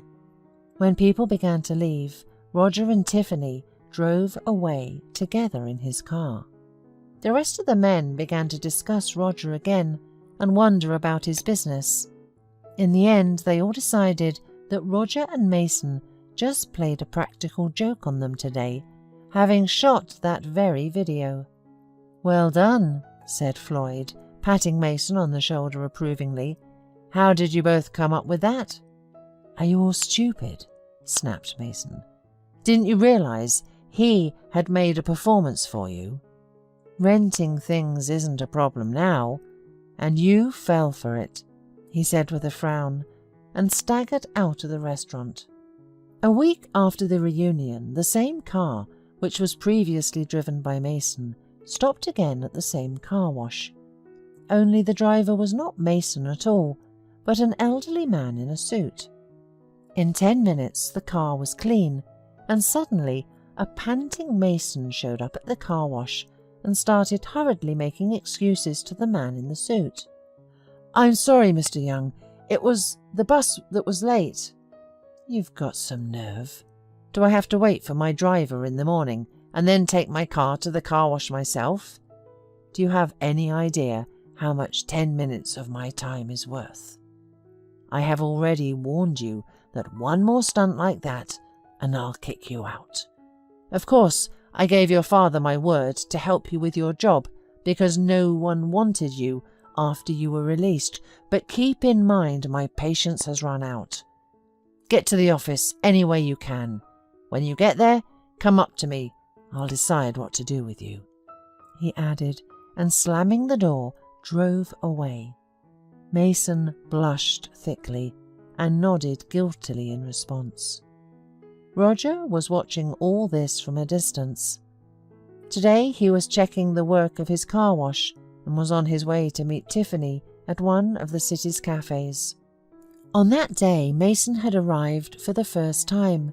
He was testing the new uniforms, so Mason had mistaken him for a regular employee. Roger wanted to say hello to Mason before the reunion, but when he heard his insulting remarks, he decided to play along and introduce himself as an employee rather than the owner. Now Roger was dressed in a perfectly fitting suit, and seeing him in his new look, Mason was at first confused and then, realizing the depth of his shame, almost fainted from the horror that engulfed him. Before Roger could even open his mouth, Mason could not refrain from insults again. "What? Are you rejoicing at my shame?" he muttered angrily. "You think if money came in, it can change what's inside of you? No, it won't." "You're right, it won't," Roger replied thoughtfully. "You know, I didn't study for nothing back then. The knowledge helped me start my own business, and now I own a chain of service stations and car washes. You're right, I continued in my father's business, and I'm proud of it. What about you? You never managed to realize your talent, although you could have been a great comedian, or at least a clown in the circus, because you always had a good language and a good imagination. Yeah, you were right. To each his own. Roger turned and went to the exit, but suddenly stopped and looked at Mason, who was completely crushed by his words, and said, "You know, I really do feel sorry for you. If your boss fires you today, you can come to me. I'll find you a suitable job. Believe me, you can still make things right and start your life over." Mrs. Brandon's husband was an airfield technician, and when their beloved son Clark had turned 5, he died tragically in the line of duty. It was a heavy blow for the young woman. Her parents lived far away, and her husband was an orphan. So after the death of her husband, Mrs. Brandon raised her son alone, not hoping for anyone's help. When Clark turned 18, he went into the army. Mrs. Brandon lost peace and sleep waiting for letters from him. She used to reread each letter several times, and every time the mother's heart clenched with love and anxiety for her son. In his letters, Clark usually wrote that he was doing well. He comforted his mother, understanding how hard it was for her to be away from him, and reminded her that he would be home soon. Mrs. Brandon lived in a large house, which she had bought with her husband. All the paperwork, including the men's work, the woman had long ago been accustomed to doing by herself. During the summer, she mowed the lawn by herself, and in winter she cleaned the snow. Her neighbour, Mrs. Bentham, repeatedly offered to help her, but she always refused. "Mrs. Brandon, you'd better do women's things. Let me help," he used to shout to her in the mornings, when the woman took a shovel to clear away the snow which had piled up during the night. "No, Mr. Bentham, I'd rather do it myself. Otherwise, I'd get used to someone helping me and then relax, but I do not need it now." It was impossible to change Mrs. Brandon's mind. The neighbour had known her for many years and knew that she would never accept his help. Finally, Clark came home. Mrs. Brandon was crying with happiness and could not get enough of her grown-up son. She set a festive table, and after the dinner she made a bed for her son. Mrs. Brandon stood by him for a long time watching him sleep, and it was impossible to express the happiness of a mother who had once again reunited with her beloved son. Though he had changed, matured greatly, but to her he would always remain a little boy. Soon a new life began. Clark went to college, and in the evenings he worked part-time to take care of his mother, who by that time had already retired. One day, Clark announced that he would like to introduce her to his girlfriend. Mrs. Brandon was very excited because she had been hinting for a long time that it was time for him to end his single life and find someone for the family life. When Clark's girlfriend entered the house, Mrs. Brandon immediately noticed how beautiful she was. Peggy politely said hello and gave Mrs. Brandon a hand with a nice manicure. All the evening, the elderly woman did not take her eyes off her future daughter-in-law. She was surprised at how beautiful and well-mannered she was, but most importantly, she saw that Peggy loved her son, and that was the most important thing for her. From that day on, Peggy started to appear at Mrs. Brandon's house frequently. At first, the woman was really pleased with her son's fiancé, but she soon began to notice that the girl's character was not as good as her looks. Several times she heard Peggy complaining about her and saying that she was picking on her and demanding the impossible. However, none of that was true. Unfortunately, the son believed his fiancé and constantly fought with his mother. Soon Clark and Peggy were married, and after the wedding they moved to the city, to a rented apartment, visiting Mrs. Brandon only on weekends. Such a life in general suited Mrs. Brandon because her relationship with her daughter-in-law was tense. Thus, 5 years have passed, and then one day, disaster came to Mrs. Brandon's house. Clark died in a car accident on his way to his mother while he was delivering medicine for her. This tragedy put Mrs. Brandon even more at odds with her daughter-in-law. The young woman blamed her mother-in-law for her husband's death, without thinking at all about how hard it was for her to lose her only son. The women blamed each other, and life became a real nightmare for both of them. And a couple of months after Clark's death, Peggy showed up on Mrs. Brandon's doorstep. Since her husband had a share in that house, and the girl inherited it after his death, she decided to use her right and stay here. From that moment on, hard times came into the elderly woman's life. Quarrels with her daughter-in-law occurred almost daily, usually over trifles, and most often the initiator was Peggy. Mrs. Brandon was sad to see how quickly she recovered from her husband's passing, and how she began to dress up and go out in the evenings. One day she asked where Peggy was going to, and her daughter-in-law's reaction shocked her. "Do you think I should be in mourning all my life now?" "Well, your son is gone. So what? I want to move on with my life." "But it's only been 3 months. How can you live like this?" Horrified Mrs. Brandon.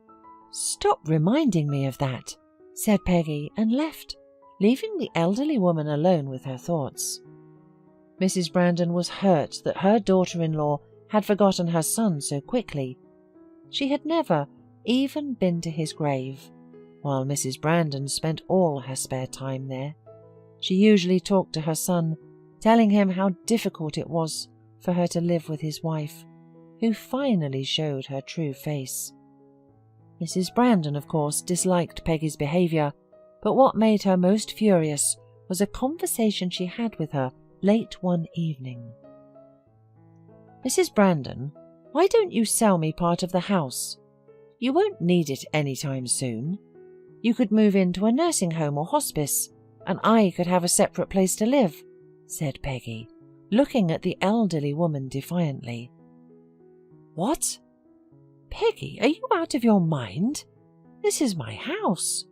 We bought it together with my husband, and you want to take it away?" said Mrs. Brandon, with pain in her voice. "Not to take away, but to buy. Please try to understand. I have a lot of time to live, and your days are over. So why ruin each other's lives? So it's better to agree amicably," said Peggy, and in her voice sounded a barely concealed threat. But Mrs. Brandon could not be frightened so easily. She was not going to sell her share, and no one had the right to tell her what to do in her own home. After that conversation, Mrs. Brandon was really mad at Peggy. She didn't want to see her in the house any more, and even contacted her parents to convince them to take their daughter in. But the conversation didn't work out. As it turned out, it was they who advised her to claim her rights to her former mother-in-law's house and sent her there to live. Every day the life of the elderly woman was getting worse. One morning Mrs. Brandon went out to the kitchen and bumped into a man without clothes coming out of Peggy's bedroom. Mrs. Brandon shouted and pushed the stranger out into the street, and when Peggy woke up, there was a huge scandal, which the neighbours had never heard before. "Who are you to kick my man out of my house? Have you completely lost your fear?" squealed Peggy. "Well, that's it. I'll do my best to throw you out of here soon." "What are you saying? We'll see about that," sharply replied Mrs. Brandon. "This is my house, and nobody will take it away from me." From that moment on, different men started coming into the house, and Peggy tried with all her might to get her ex-mother-in-law out of the house. It all ended one night when the elderly woman had a severe heart attack and was taken to the hospital.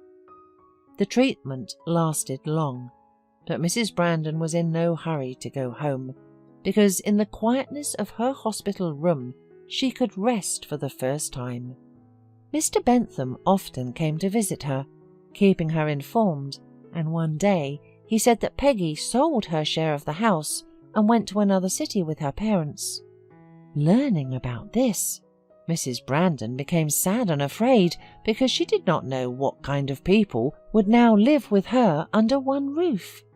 A month later, Mrs. Brandon was discharged from the hospital, and on her way to the house, she felt her heart painfully clenched. She went to the door and tried to open it, but quickly realized that the lock had been changed. Mrs. Brandon sat down on the bench and cried. It was winter outside. It was snowing, and when a young couple finally approached the house, Mrs. Brandon was already completely covered with snow. Those were the people who had bought a share of the house. They noticed the woman and asked if she needed anything. "Oh, I live here," Mrs. Brandon said, sobbing. "My former daughter-in-law changed the locks, and I can't get home." "No, we're the ones who changed them. We bought Peggy's share and changed the locks because of her. She kept taking things out of the house, even after the sale. So it turns out we're your neighbours." The young woman smiled. She let the elderly woman into the house, and Mrs. Brandon saw that everything inside was the same, except that many things were missing. The lock in her room was broken, and the TV had disappeared. The woman sat down on her bed and began to think about what she should do now. Realizing that she had no way out, she decided to leave everything as it was and move on with her life. Fortunately, the life with her new neighbours was very different from what it was with Peggy. They were good people who took care of all the household chores and took care of the elderly woman in a way that made her a little embarrassed sometimes. Sonia was a good cook and fed Mrs. Brandon a delicious meal, while Lionel never let her do any of the heavy housework and did everything himself. They became good friends, and Mrs. Brandon could no longer imagine her life without this couple. One day, she and Sonia were making dumplings together and got to talking. It turned out that Peggy and Sonia used to be good friends. Peggy, according to Sonia, was very different back then and had changed only recently. One day, she called and told about the share in the house. Sonia and Lionel didn't have the money for a separate place, and they agreed. "Oh, I can imagine what she said about me," grinned Mrs. Brandon. "You know, I also liked her at first, and I thought Peggy loved my son, but it didn't turn out that way." The women talked for a long time, telling each other their own stories. Sonia shared her memories of a difficult childhood without parents, and Mrs. Brandon was shaking her head sympathetically. When Lionel came and they all sat down for dinner, Mrs. Brandon realized that she hadn't felt so good in a very long time. It was that evening she firmly decided to bequeath her part of the house to these wonderful people who had become almost family to her. She made all the paperwork at the notary, but did not tell Sonia and Lionel about it. They lived together very amicably until Mrs. Brandon's last day, and after her death, a pleasant surprise awaited the young people. The whole house was theirs now. They were very surprised and grateful. A year later, they had a daughter, whom they did not hesitate to name after Mrs. Brandon. Before she died, Mrs. Brandon told Sonia that all her life she had dreamed of having a daughter like her, and at the end of her life, her dream came true. She went to another world as a happy person, surrounded by the love of caring and unselfish people.